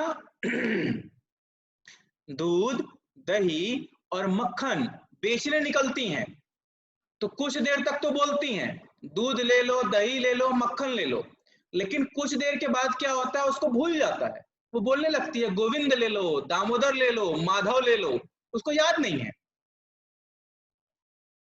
हमने प्रायः देखा है जब एक युवक को एक युवती से प्रेम होता है या एक युवती को एक युवक से प्रेम होता है तो अपने हाथ पे ब्लेड से काट के नाम लिखते हैं, पेन से नाम लिखते हैं, मुर्गे के खून से चिट्ठियां लिखते हैं, बोलते हैं अपने खून से लिखा हूं।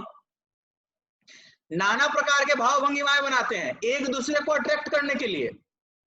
और लड़का भरी दोपहरिया में खड़ा रहेगा घर के सामने बिना छाते के कि एक बार झलक मिल जाए उसकी। तो क्या कभी हमारे हृदय में ऐसी इच्छा हुई कि हम अपने हाथ पर लिखें गोविंद, दामोदर, माधव? क्योंकि भौतिक जगत में तो देखा गया है लोग पेड़ की छाल पे लिख देते हैं A+V M+S। अच्छा, नया कंक्रीट का सड़क बनता रहेगा उसके ऊपर एक दिल बना देंगे, उसमें एक छेद मार देंगे और दोनों का नाम का पहला लेटर लिख देंगे। तो क्यों? ये स्वाभाविक रूप से आता है कि दोनों का मन एक दूसरे में बहुत ज्यादा आसक्त है। तो क्या कभी ऐसा हुआ कि हमें भी इच्छा हुई हो कि हम लिखें गोविंद अपने हाथ पे, दामोदर, माधव? क्या नहाते हुए कभी इच्छा हुई कि अपने जांघ पे लिखें गोविंद? क्या कभी हाथ में पेन आया हो और अनायास हमने गोविंद लिख दिया हो? नहीं हो पाता। या तो पत्नी पुत्र का नाम लिखते हैं, या तो अपनी कंपनी का नाम लिखते हैं, या जो नया काम करने वाला है वो लिखते हैं, और कुछ नहीं कर पाए तो उसमें गोजापाती करना शुरू कर देते हैं, चित्र बना देंगे, कुछ ना कुछ उल्टा सीधा काम करेंगे, दिमाग में जो चलता रहेगा वही होगा। प्रयास करना चाहिए। तो पनही मैं आपको बता रहा था कि किस प्रकार से एक निष्ठ भक्त परिस्थिति चाहे कितनी भी विपरीत हो अपने स्वामी के चरण कमल का त्याग नहीं करता। तो हरि, गुरु, वैष्णव इनके चरणों में अनुराग रखना चाहिए। तो भरत जी क्या जवाब देते हैं? निभे भरत प्रभु प्रीत एक रस चाहे घर हो या ससुरारी। तो भरत जी क्या कहते हैं लक्ष्मण जी को? निभे भरत प्रभु प्रीत एक रस, कि हे भगवान मैं आपसे प्रार्थना करता हूं कि भरत की प्रीति एक रस में निभनी चाहिए, चाहे घर हो या ससुरारी। अब चाहे वो घर में आप करवाइए चाहे ससुरारी में कराइए, हमारे लिए कोई भेद नहीं है। वो समाज समझे, समाज समझता है। नारायण इस भरत भाव पर रामचंद्र बलिहारी, लखन लाल बलिहारी, रिपुसूदन बलिहारी। तो भरत जी के इस भाव को देख करके रामचंद्र भी बलिहारी हो जाते हैं, लक्ष्मण जी भी बलिहारी हो जाते हैं, और रिपुसूदन मतलब शत्रुघ्न जी भी बलिहारी हो जाते हैं और उनके चरण कमल में लेट जाते हैं। अच्छा, और कहां देखने को मिलता है? तो जब उनको राज्य देने की बात आती है तो उनके गुरु वशिष्ठ, उनकी माता, उनके सारे स्वजन और पूरे राज्य के लोग सारे इकट्ठा होते हैं और वो भरत से कहते हैं कि आप राज्य ले लीजिए।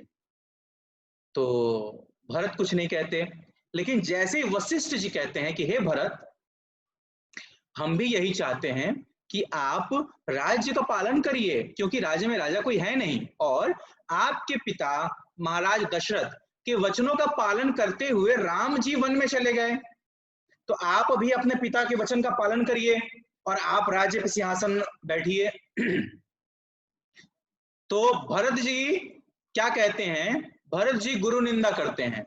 क्या कहते हैं कि मैं तो समझता था कि बाकी लोग कहें तो कहें, कोई बात नहीं, गुरुदेव आप ऐसा कैसे कह सकते हैं? क्या आपकी मति भी भ्रष्ट हो गई है? क्योंकि जब कभी भी घर पे यज्ञ, भोज और पूजन होता है तो सबसे पहले ब्राह्मणों को भोज कराया जाता है, पहले ब्राह्मणों को खिलाया जाता है, उसके बाद जनरल पब्लिक खाती है। तो ब्राह्मणों को क्यों खिलाया जाता है? क्योंकि जो अग्निहोत्र ब्राह्मण होता है, अग्निहोत्र ब्राह्मण वह होता है जो प्रतिदिन अग्नि में आहुतियां देता है, ये उसका रोज का काम है। वह ब्राह्मण पहली पंगत में खाता है। क्यों? क्योंकि पहली पंगत में भोजन कर लेने के बाद भोजन को जूठा माना जाता है। जितना भी भोजन आपका रखा हुआ है, चाहे भगोने में, घर में, कहीं भी, वो सारा जूठा माना जाता है। तो क्या कभी ऐसा हुआ है क्या कि अग्निहोत्री ब्राह्मण को आप दूसरे पंगत में खिला सकें? वशिष्ठ जी कहते हैं नहीं। फिर कहते हैं क्या कभी ऐसा हुआ है क्या कि शेर गीदड़ के किए हुए शिकार को खुद खाया हो? वशिष्ठ जी कहते हैं नहीं। तो आप कैसे सोच सकते हैं कि यदि मैं गद्दी पर बैठ गया तो प्रभु श्री राम वापस लौट कर आएंगे? वो कभी नहीं आएंगे। क्यों? क्योंकि वो शेर हैं, सिंह हैं, और सिंह कभी भी किसी का छोड़ा हुआ उच्छिष्ट नहीं खाता। वो कभी नहीं चाहेंगे और वो कभी नहीं आएंगे और वो कभी नहीं कहेंगे कि तुम गद्दी पे सुतरो मैं बैठूंगा, मैं नहीं जाऊंगा। ये है भरत। अच्छा, 14 वर्ष तक भरत इसी प्रकार से नंदीग्राम में रह करके तपस्या करते हैं। भगवान आते हैं, गले लगाते हैं, बहुत प्रसन्न होते हैं, और जैसे ही बैठते हैं राज सिंहासन पे तो सबसे पहले भरत को सेवा मिलती। कौन सी सेवा मिलती है? जाओ लवणासुर का वध करो। लवणासुर कहाँ का राजा था? लवणासुर ब्रजमंडल का राजा था। तो यहां से शुरुआत होती है भरत जी के ब्रज भक्ति की परीक्षा की, क्योंकि भगवान ने लक्ष्मण जी को ब्रज में नहीं भेजा, भगवान ने जामवंत को नहीं भेजा, भगवान ने भरत जी को भेजा और बोला तुम जाओ, आने वाले समय में मैं वहां आकर लीला करूंगा, तुम लवणासुर का वध करो और वहां पर मेरे रहने के लिए स्थान का निर्माण करो। अब भरत जी वहां पर चले जाते हैं। क्यों? भरत जी ने कभी भी ना किया ही नहीं। जैसा आप चाहेंगे मैं वैसा ही कहूंगा। फारसी में मौलाना रूमी लिखता है, नमन बेहुदा गिरदे कूचा वे बाजार में गिरदम, गे खंदम गे गिरियम गे उफ्तम गे खेजम, मसीहा दर्द दिलम पैदा वे मन बीमार में गिरदम। क्या लिखता है? लिखता है नमन बेहुदा गिरदे कूचा वे बाजार में गिरदम, मतलब कि मेरा मन बेहुदा हो गया है। कैसे बेहुदा हो गया है? बेहुदा इस तरह से हो गया है, किसने अपने महबूब को देखा है एक बार। कहां देखा है? एक बार झटके से दिख गया। कहां बैठा था? इबादत में बैठा था, भजन कर रहा था, और वो झटके से चला गया सामने से, और वो झटके से जो उसकी नजर मेरे ऊपर पड़ी, अब मैं पागल हो गया हूं। तो अब क्या कर रहा हूं? तो कूचा वे बाजार में गिरदम, तो कूचा मतलब गलियों में खोज रहा हूं, बाजार में खोज रहा हूं, जमीन में खोज रहा हूं, आकाश में खोज रहा हूं, अपने महबूब को खोज रहा हूं। तो किसकी बात कर रहा है? तो कृष्ण की बात कर रहा है। गे खंदम, गे कभी चिल्लाता हूं, कभी उठता हूं, कभी रोज रोज से रोता हूं, मसीहा दर्द दिलम पैदा, मेरा खुदा, मेरा जो महबूब है वो मेरे दिल में है, मेरा भगवान। ये जो सूफिज्म है ये प्रार्थना करते हैं भगवान से, कृष्ण से, लेकिन वो नाम नहीं लेते उसका। तो कहते हैं कि मेरा खुदा नीले रंग का है, वो बैठा तो मेरे दिल के अंदर है, मसीहा दर्द दिलम पैदा वे मन बीमार में गर्दम, मतलब वो है तो मेरे दिल के अंदर लेकिन मेरा मन बीमार है। बीमार किस चीज से है? काम, क्रोध, लोभ, मोह, मद, मात्सर्य, इससे बीमार हुआ पड़ा है। इस वजह से दिल के अंदर बैठे हुए अपने महबूब को मैं खुद नहीं देख पा रहा हूं। तो भरत जी जाते हैं ब्रजधाम में, 12 वर्ष तक बिना खाए बिना पिए रहते हैं, पानी भी नहीं पीते। अब वहां से खबर आती है अयोध्या कि अगर अब प्रभु श्री राम आप नहीं आए तो भरत जी शरीर त्याग देंगे। तो श्री राम जी पहली बार जाते हैं कहां पर? ब्रजधाम में, और जा करके भरत को दर्शन देते हैं, उनको गले लगा लेते हैं। क्यों? क्योंकि भगवान राम शपथ दिए रहते हैं कि मैं जानता हूं तुम जाओगे, लवणासुर को मारोगे, फिर वापिस आ जाओगे। नहीं, लवणासुर को मारने के बाद 12 साल तक तुमको वहीं रहना है, तुम वापिस नहीं आओगे। फिर उसके बाद भगवान कहां भेजते हैं? भगवान को पता चलता है कि एक गंधर्व 3 करोड़ गंधर्वों के साथ आ करके धरती पे उत्पात मचा रहा है। तो भरत जी को भेजते हैं कि जाओ उस गंधर्वों का विनाश करो। भरत जी एक ही बाण से सारे 3 करोड़ गंधर्व को मार देते हैं और पृथ्वी पर शांति की स्थापना करते हैं। तो भरत जी भजनानंदी ही नहीं है, भरत जी वीर भी हैं, उनके अंदर बल भी है, साहस भी है। तो एक वास्तविक शिष्य जो अपने गुरु के आदेशों का अनुपालन करता है, ये उसकी जिम्मेदारी होती है कि वह अपने गुरु के अनुगत रह करके सेवा करे और किसमें? हमेशा वीरासन में रहे और पूछे क्या आदेश है मेरे लिए। देखिए महाराज, भगवान के निकट रहना आसान है। क्यों? क्योंकि भगवान आपको कभी उल्टी सीधी बात बोलेंगे नहीं करने के लिए। संतों के निकट रहना बहुत कठिन है। क्यों? क्योंकि राजा, ज्ञानी, योगी, यति, इनकी उल्टी रीत, बस्ती बस्ती बहते हैं ये थोड़ी पाले प्रीत, ये उल्टा चलते हैं, आगे नहीं चलती, उल्टा चलते हैं, कोई भरोसा नहीं क्या कर दें। आप लोग जब वृंदावन जाएंगे कभी तो बरसाना जाते समय रास्ते में एक ग्राम पड़ता है, उसका नाम है अडिग। अडिग का नाम आप लोगों ने पढ़ा होगा जो जाते होंगे रेगुलर। तो उस अडिग गांव में आज से 80-90 साल पहले एक साधु महात्मा रहते थे। वो महात्मा एक नंबर के भजनानंदी थे। क्या करते थे? 22 घंटा माला करते थे, किसी से बात नहीं करते थे, किसी से भिक्षा मांगने नहीं जाते थे, कोई ला के दे दिया तो खा लिया, नहीं तो जय सिया राम। तो वो महात्मा को एक चेला मिल गया, वृद्ध हो गए थे, चेला उनकी सेवा कर देता था, उनके लिए मधुकरी लाता था। तो उनके गले में कंठमाल का रोग हुआ। कंठमाल आप लोगों ने पता नहीं देखा कि नहीं देखा, इतने बड़े बड़े, जितना बड़ा हमारा बीड बैग होता है, बीड होती है हमारी तुलसी की, इतने बड़े बड़े दाने के घाव निकलते हैं पूरे गले पे। इतने गले इतने दूर में ही निकलेंगे, इतने दूर में निकलेंगे वो। उसको बोलते हैं कंठमाल का रोग। उससे लोग मर जाते हैं। क्यों? क्योंकि जो इतने बड़े बड़े घाव निकलते हैं वो फूटते हैं, बहते हैं, उसमें कीड़े पड़ जाते हैं, और कीड़े पड़ जाने की वजह से उस व्यक्ति की मृत्यु हो जाती है। उनको कंठमाल का रोग हो गया। अब उनका चेला जो है उनको कहता है कि चलिए आपका इलाज करा दें। वो कहते हम कहीं नहीं जाएंगे। चेले को दवाई मालूम नहीं, तो वो उनके कीड़े निकालता, साफ करता, और वो ध्यान नहीं देते, वो अपना बैठ करके हरे कृष्ण कृष्ण कृष्ण हरे हरे राम राम राम हरे हरे वो करते रहते, और चेला उसी बीच उनका सब साफ सफाई सब करता रहता। अब ये चेला एक दिन उनको देख करके बहुत दुखी हुआ, और पास में कमल का सरोवर था, वहां जा करके बैठ करके रोने लगा। जब रोने लगा तो शाम को कृष्ण बलराम गाय चराकर लौट रहे थे टेर कदम से। तो उन्होंने पूछा कि रे बाबा तू काय को रोवे है? तो बोले कि हमारे गुरुजी के गले में रोग हो गया है और उनका कष्ट हमसे देखा नहीं जाता। तो कृष्ण बलराम कहते हैं कि तेरा जो गुरु है ना वो बहुत ढीठ आदमी है, बहुत अड़ियल है और सनकी है, वो किसी की सुनता नहीं है। बोले चाहे जो हो, गुरु को कष्ट है, दवा तो हमें करानी चाहिए। तो भगवान क्या करते हैं, गोवर्धन से एक जड़ी उखाड़ते हैं और बोलते हैं ले जा पीस के लगा देना, कल तक ठीक हो जाएगा। ये चेला आता है, उसको रगड़ता है, बूटी पूरे गले पे लगा देता है। महाराज सोचते हैं साफ सफाई कर रहा होगा, और महाराज सोते हैं सुबह उठते हैं पूरा गला ठीक। महाराज बैठकर रोने लगते हैं। उसको बुलवाते हैं इधर आ। बोलते कि ये तूने मेरे गले के साथ क्या किया? तो बोले कि आपके गले में कष्ट था, हमने दवाई लगा दी। कहाँ से दवाई लाई? तो बताते हैं कि 2 बच्चे थे, गाय चरा के लौट रहे थे, उन्होंने हमको दवाई दी। तो बोले कि तू निकल जा मेरे यहाँ से, तूने मेरे जीवन भर की तपस्या नष्ट कर दी। अरे वो कंठ नहीं, कंठ माल था, वो माला थी मेरी, वो माला मुझे ठाकुर जी ने दिया था, वो उनका आशीर्वाद था, तूने उसे ले लिया। वो मेरे अपने कर्मों का प्रारब्ध था, थोड़ा सा और रह गया था।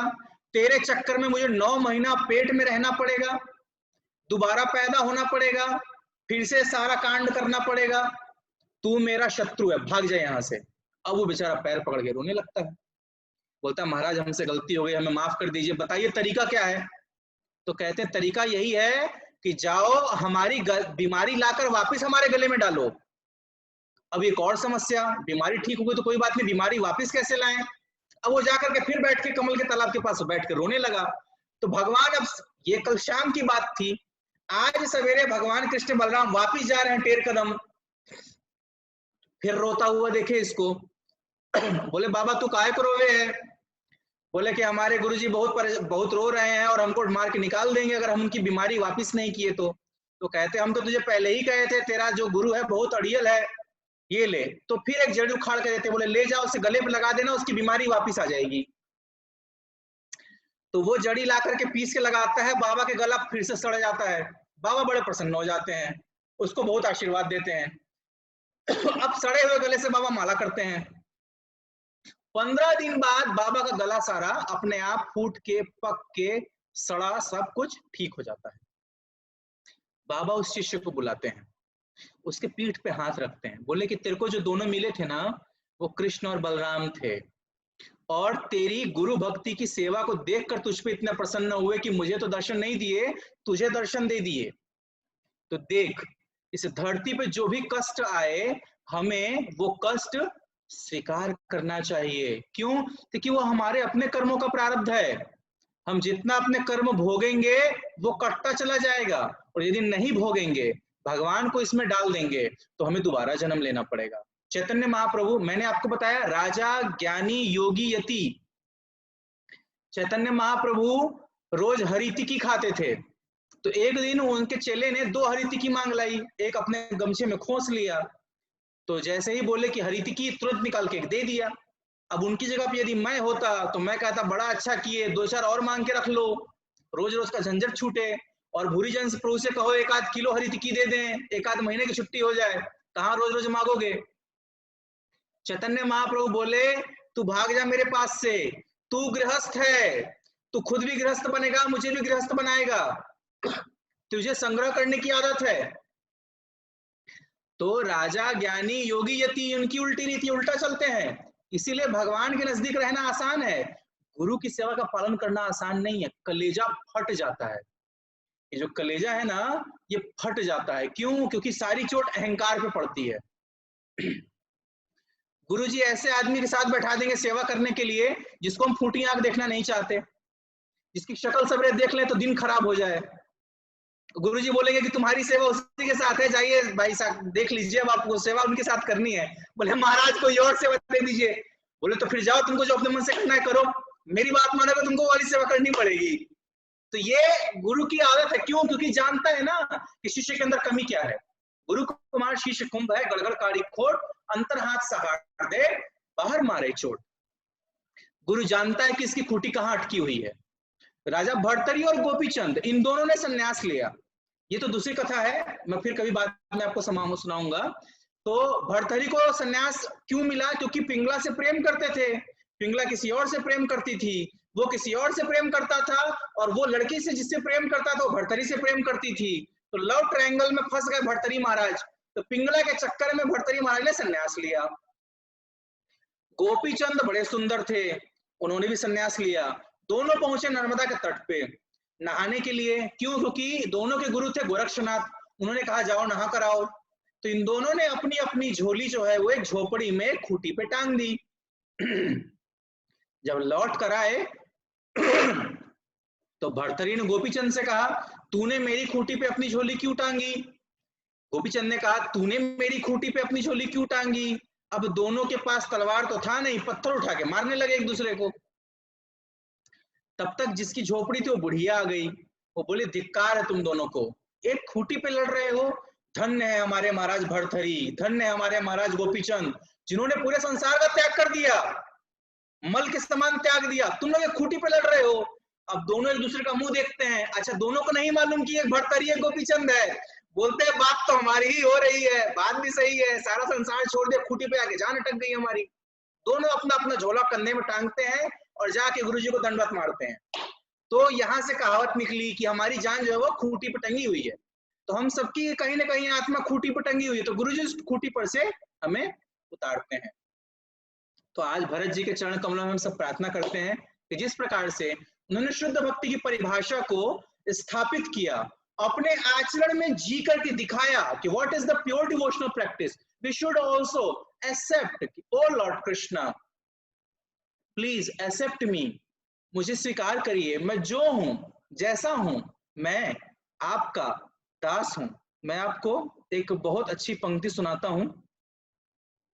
एक बहुत बड़े संत हुए हैं 16वीं 17वीं शताब्दी के, जगन्नाथ दास रत्नाकर।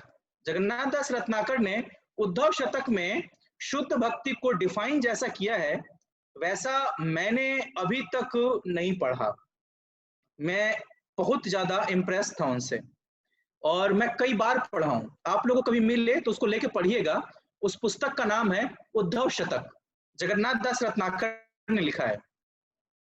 तो ये कब के समय है? तो उद्धव जी वापिस लौट रहे हैं और गोपियां जो हैं वो उद्धव जी से कहती हैं कि आप हमारी विनती जो है वो भगवान से कह देना। तो जब उद्धव जी निकलते हैं तो गोपी कहती है उद्धव तुम रुको, मैं अभी आती हूं। क्या करके आती हूं? तो मैं चिट्ठी और दवात लेकर आती हूं, मैं लिखूंगी, तुम ले जाना। तो उद्धव कहते ठीक है मैं रुक जाता हूं। उद्धव उतर जाते हैं तो बोलते अब बोलो, तो बोलते नहीं तुम भाग जाओगे। नहीं मैं रुका हुआ। उद्धव जी रुक जाते हैं। अब वो जाती है, कलम दवात लेकर आती है, लेकिन जब चिट्ठी पे लिखना शुरू करती है तो लिख नहीं पा रही है। क्यों? क्योंकि आंखों से अश्रु इतना गिर रहा है कि पूरी कागज भीग गया। अपनी सारी व्यथा था बता देती है उनको, और लास्ट में क्या कहती है? नंद जसोदाओ गाय गोपिका की कछु बात भजबान भोहू की जानी की जियो कहे रतनाकर कहते सब हा खाई यहाँ के पर पंचनी सोरंचना पसी जियो आस भरी है ओ दास मुख है आए ब्रज दुख त्रास कीन ताते सांस लीजियो नाम को बताई जताई गाम उद्धव श्याम सो हमारी राम राम कही दीजियो। क्या कहती है? नंद जसुदा ओ गाय गोपिका की कछु बात बजबान भों की जनी कीजियो। तो हमने आपको नंद के महाराज के बारे में जो बताया, यशोदा के बारे में बताया, गौओं के बारे में बताया, गोप के बारे में बताया, गोपियों के बारे में बताया। बात ब्रजबान भों की जनी कीजियो, और ब्रजभान की दुलारी श्रीमती राधा रानी, उनके विषय में जो बताया, इनके विषय में कुछ भी मत कहना, कुछ भी मत कहना। फिर क्या कहती हैं? कि हम शपथ खा के कहते हैं तुमसे कि यहां तुमने जितना परपंच देखा, इस परपंच से रंच मत पसीजना मत, बिल्कुल भी मत कहना। तो उद्धव जी पूछते हैं कि क्यों नहीं कहूंगा, तुम तो पिछले इतने दिन से मुझे यही सुना रही हो। तो क्या बोलती है? आस भरी है ओ दास मुख है आए। कहती है कि जब तुम बोलोगे हमारे स्वामी से तो उनके आंखों में आंसू भर जाएगा और उनका मुंह उदास हो जाएगा। हाय, हम ऐसा नहीं चाहती। ब्रज दुख त्रास की न ताते सांस लीजियो। ब्रज में जितना भी दुख बीत रहा है हम सह लेंगे, लेकिन हमारे स्वामी के नेत्रों से एक भी अश्रु की धार बह जाए ये हमसे बर्दाश्त नहीं होगा। तो फिर उद्धव जी पूछते हैं तो मैं जब जाऊंगा और कन्हैया मेरे से पूछेगा कि तू मुझे बता गोपियों ने क्या कहा, तो मैं क्या कहूंगा? तो क्या कहती है? नाम को बताई और जताई ग्राम उद्धव बस। तो कहती है कि नाम बोलना, मैं चित्रा चिकसौली की, और बोलना चित्रा ने तुमको राम राम कहा है, बस और कुछ मत कहना। ये है ब्रज का भाव, ये फॉलो करते हैं भरत जी। तो हमें ये प्रार्थना करनी चाहिए कि हमारे हृदय में भी कब वो दिन आएगा जब युगल सरकार के स्वतः प्रकट होंगे और हम देख पाएंगे उनको जो इस संसार में आनंद खोज रहे हैं, और कब पूर्ण आनंद की प्राप्ति करेंगे। हरे कृष्णा। श्रील प्रभुपाद जी की जय। आज की कथा में मुख से कुछ ऐसा निकला हो जो किसी की भावना को आहत किया हो, या किसी के पूर्व के जो उसकी जो संत ने सुना उसे बुरा लगा हो, तो मैं उससे हाथ पर क्षमा दीजिएगा। परंतु यदि आपको कुछ अच्छा लगा हो जिससे आपको लगे कि आप भक्ति में आगे बढ़ सकते हैं, तो उसका सारा श्रेय हमारे पूर्ववर्ती आचार्य और हमारे वर्तमान आचार्य को है। हमने जैसा सुना, जो पढ़ा, वो आपके समक्ष रखने का प्रयास किया।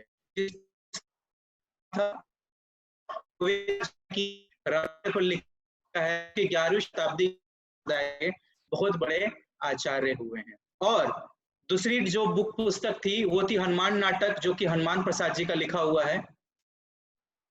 उससे मैंने आपको बताने का प्रयास किया। तो किसी का कोई प्रश्न है तो आप प्रश्न पूछ सकते हैं। मुझे लगता है कि मेरा समय हो गया है, और भूरीजन प्रभु जी से मैं चाहूंगा आज्ञा, मुझे आज्ञा दें, और यदि कुछ टीका टिप्पणी हो कुछ सुधार हो तो कृपा कर मेरा मार्गदर्शन करें इस पर। या आप लोग में हमारे संग कुछ भक्त हैं, उनके कुछ प्रश्न हैं।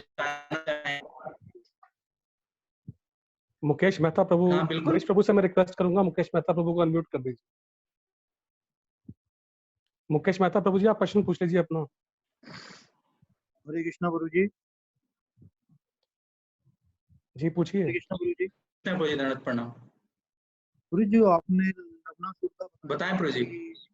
जो आपने लग्नासुर का बताया कि राम जी ने भरत को भेजा था, तो मैंने तो प्रॉब्लम है गुरु जी, जो आपने लग्नासुर का बताया कि जो हरे कृष्णा भरत जी को भेजा था, वो एक्चुअली भरत जी को उसने बताया कि उन्होंने लक्ष्मण को भेजा था।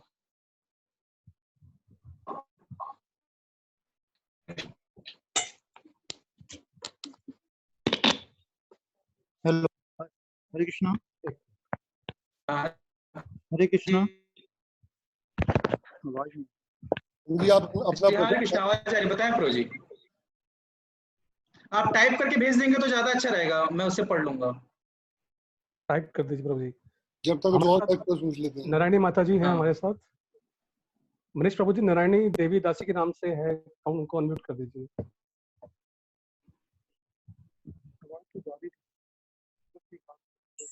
नारायणी माता जी, जी हरे कृष्णा, दंडवत प्रणाम, बताएं। Thank you, Prabhuji, for your wonderful lecture. Just want to know that is Govindraj Bhushan Tika of Valmiki Ramayana is available in English. प्रभु जी, ये आपको यहाँ नहीं मिलेगी, ये आपको मिलेगी श्रीरंगम में। अच्छा। हाँ, श्रीरंगम में मिलेगी और वहाँ इंग्लिश में ट्रांसलेशन इंग्लिश में मिलेगी आपको। Okay. Thank you, Prabhuji. Thank you very much.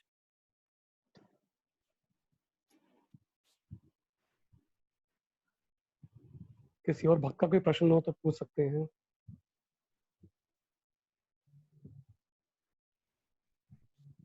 यदि प्रश्न नहीं है तो मैं हिज ग्रेस ब्रुजन प्रभु जी को आमंत्रित करता हूं कि प्रभु जी का फॉर्मली धन्यवाद करेंगे। कुछ प्रश्न है? प्रीति माता जी का प्रश्न है प्रभु जी। जी, प्रीति माता जी को अनम्यूट कर दीजिए मनीष प्रभु जी।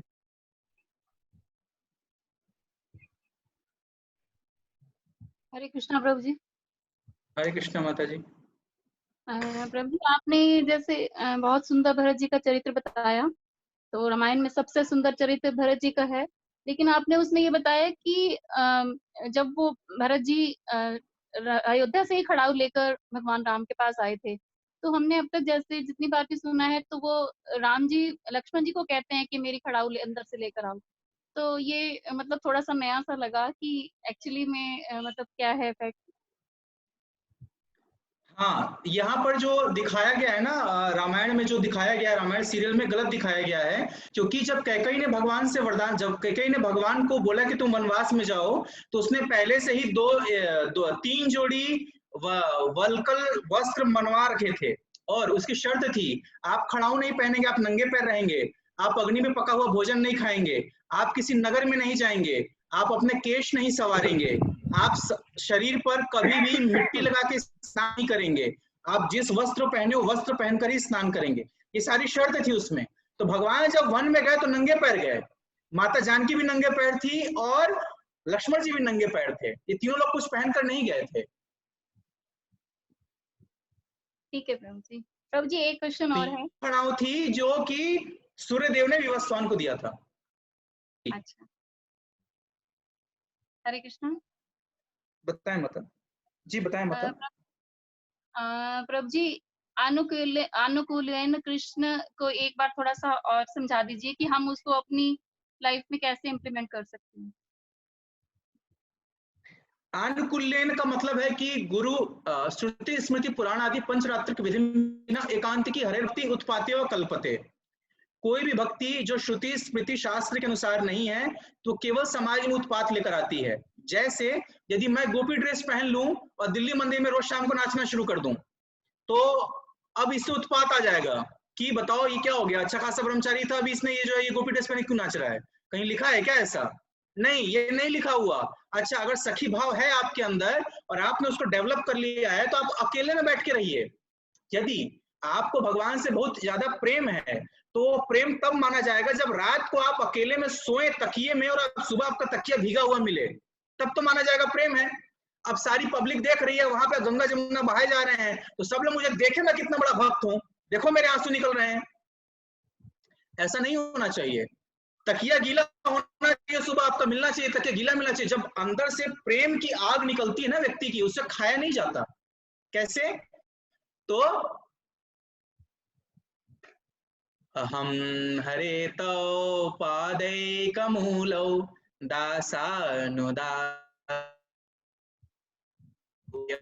मनास्पतेर्गुणास्ते गृह्णीतवा कर्म करोतु काय ननाकपृष्ठं न च पारमेष्ठं न सार्वभौमं न रसाधिपत्यं न योग सिद्धिरपुनर्भवं वा समञ्जसं त्वाविरय्य काङ्क्षे अजात पक्षा इव मातरं खगा स्तन्यं यथावत्स्तराक्षुधार्था प्रियं प्रियेतं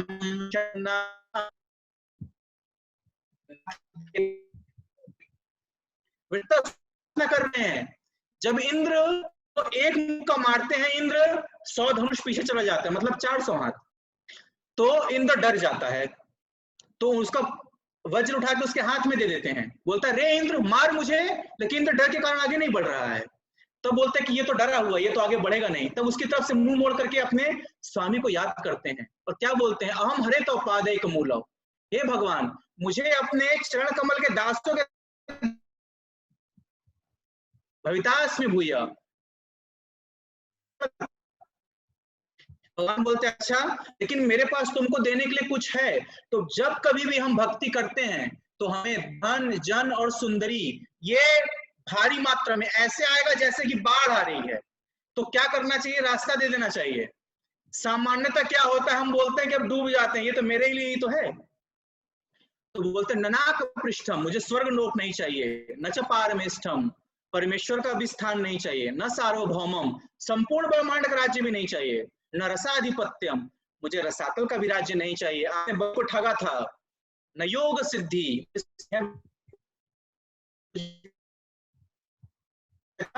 मुझसे कैसा प्रेम करते हो। तो कहते हैं अजात करता है कि वो उड़ नहीं सकता, कि कब मेरी माँ आएगी और मेरे मुख में दाना डालेगी और मुझे संतुष्ट करेगी। फिर सोचते हैं कि नहीं, चिड़िया के बच्चे का तो पेट भर जाता है, वो फुर से उड़ जाता है।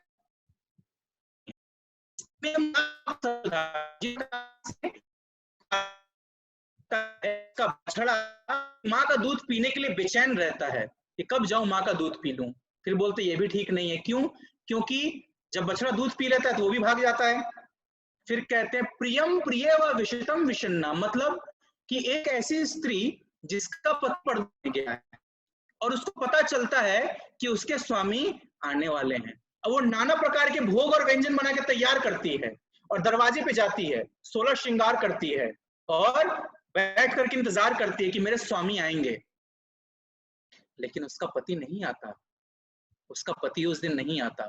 अब वो सारा बना हुआ भोजन वो फेंक देती है, वो सारा श्रृंगार नोच देती है और वो अपने चूड़ियां तोड़ करके विलाप करती है। अच्छा, विलाप किस चीज का करती है? तो वो दोनों विलाप करती है। पहला विलाप करती है कि एक तो ये कि स्वामी आज आए नहीं, दूसरा विलाप ये करती है अगर आ भी गए तो क्या, वो तो फिर चले जाएंगे। तो प्रियम प्रिय व विषुतम विषन्ना, हे अरविंदाक्ष, हे कमल नयन, मैं आपको अपने हृदय में उस प्रकार से प्रेम करता हूं, ये वास्तविक है। इसे कहते हैं विप्रलंब भाव। तो आनुकूल्येन कृष्णानुशीलनम का मतलब है कि कृष्ण के अनुकूल हो और कृष्ण आनुकूल्येन कृष्ण अनुशील, कृष्ण के पीछे पीछे चले। भक्ति उत्तम, ऐसी भक्ति उत्तम भक्ति कहलाती है।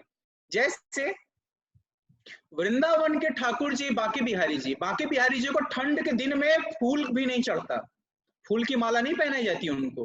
क्यों? उनको ठंड लग जाएगी, उनको फूलों की माला नहीं पहनाई जाती। और क्या, उनको कभी चने का भोग नहीं लगता, उनको कभी चना चबैना कोई भी ऐसी जो कठोर वस्तु है जिसको चबाने में दिक्कत होगी इसका भोग नहीं लगता, क्योंकि उनके केवल 2 दांत हैं सामने के। तो उनके प्रकट्यकर्ता हरिदास स्वामी हरिदास स्वामी अपने हाथ से बना के भगवान को खिलाते थे, और उस भाव में खिलाते थे कि छोटा बच्चा है और इसको दांत से कूचने में दिक्कत होगी, तो मधुर मधुर चीजें खिलाते थे जो कि चबाने में बड़ा आसान हो। तो ये है अनुकूल भक्ति, कि भगवान के अनुकूल होना चाहिए, मेरे अनुकूल नहीं होना चाहिए, भगवान के अनुकूल होना चाहिए। ये नहीं कि आज मूड नहीं कर रहा है तो 12 बजे स्नान करा दिया, और आज बड़ी भक्ति हुई तो लोटा का लोटा पानी ढका रहे हैं। कभी इच्छा भी नहीं होती है कि उनकी तरफ देखें, और कभी कुछ सुन लिया या कुछ गा लिया या घर में कोई घटना घट गई तो लोटा का लोटा आंसू गिरा रहे हैं उनके सामने बैठ करके। तो पहले आंखों में आंसू नहीं थे, अभी हाथ में आंसू आ रहे हैं, लोटा का लोटा लीजिए भगवान अभिषेक करिए। ऐसा नहीं होना चाहिए। अनुकूल का मतलब होता है कि भगवान की अनुकूल, जैसा भगवान चाहते हैं वैसा। इसलिए मैंने अल्लामा इकबाल का एक शेर बताया, ऐ मालिक तेरी रजा रहे, तू रहे, बाकी ना मैं रहूं ना मेरी कोई आरज़ू रहे। तो जैसा आप चाहें वैसा हो, हमारी कोई इच्छा नहीं है। आप चाहें हम जिए तो जिए, आप चाहें हम मरे तो मर जाएं, आज मर जाएं अभी मर जाएं, कोई दिक्कत नहीं है। अभी हमारे मंदिर में कोरोना पॉजिटिव केस निकला था। हमारा मंदिर यमुना नगर का सील है, चारों तरफ पुलिस बैठी हुई है, और फट्टा ठोक कर गए पुलिस वाले। ये 12 जुलाई को जाके मंदिर खुलेगा। तो जिस दिन केस निकला उसके 3 दिन बाद यहाँ पे नर्स और डॉक्टर आए थे हम लोगों को काउंसलिंग देने के लिए कि हम लोग बहुत परेशान होंगे। तो मैं कुकिंग कर रहा था, क्योंकि कुक भी भाग गया कोरोना के डर की वजह से, मंदिर में कोई है नहीं, हमारी सेवा है कुकिंग की। तो नर्स मैडम डॉक्टर में आई है तो बोले कि आप बाहर आइए, आप लोग से बात करनी है। तो हम चले गए, सारे लोग गए, हम भी गए। तो बोले आप लोग ठीक हैं? बोले हाँ बिल्कुल ठीक है।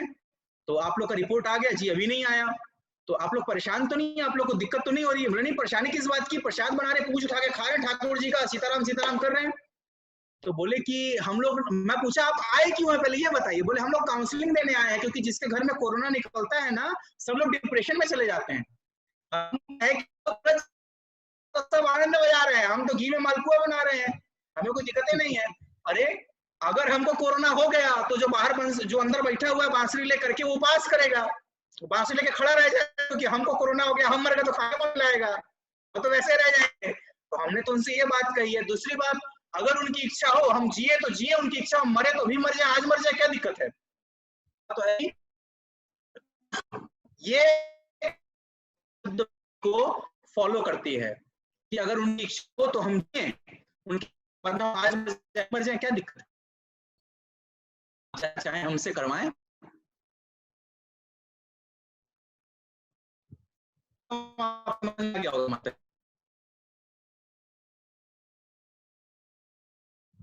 हरे कृष्णा। हरे कृष्णा। इससे पहले भूषण प्रभु जी आपका धन्यवाद करें। एक छोटा सा मेरा रियलाइजेशन है, यदि आज्ञा हो तो मैं कहूँ प्रभु जी की। बिल्कुल बिल्कुल। मेरा रियलाइजेशन प्रभु जी ये है कि आप जो है ज्ञान के अथाह सागर हैं। अरे अरे मैंने आपसे पहले कह दिया पर जी, देखिए ऐसी कोई बात नहीं है, सब माया है। हम वो गधे हैं जो अपने पीठ पर किताब लेके चलते हैं। नहीं ऐसा नहीं है, और आपके जो ज्ञान की एक बूंद है सागर की, वो मुझ जैसे जीव के को संतुष्ट करने के लिए काफी है। अरे नहीं नहीं नहीं नहीं है, ऐसा नहीं है। बहुत ही सब गुरु महाराज है हमारे। तो हमारे जो कृपा है, प्रभु जी हमारे साथ हैं, वो आपको भी जो है सेवा में लगा देते हैं। धन्यवाद देंगे आपको। हरे कृष्णा प्रभु जी, बहुत धन्यवाद आपका, बहुत सुंदर प्रवचन और बिल्कुल शास्त्र में आपका धन्यवाद प्रभु जी, बहुत सुंदर।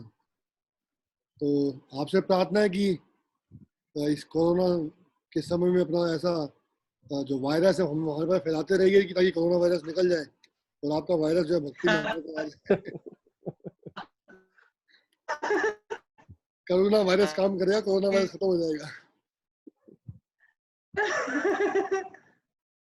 सो नाइस ऑफ यू प्रभु जी, मैं आपको तंग करता रहूंगा ऐसे ही और आपका संग लेता रहूंगा।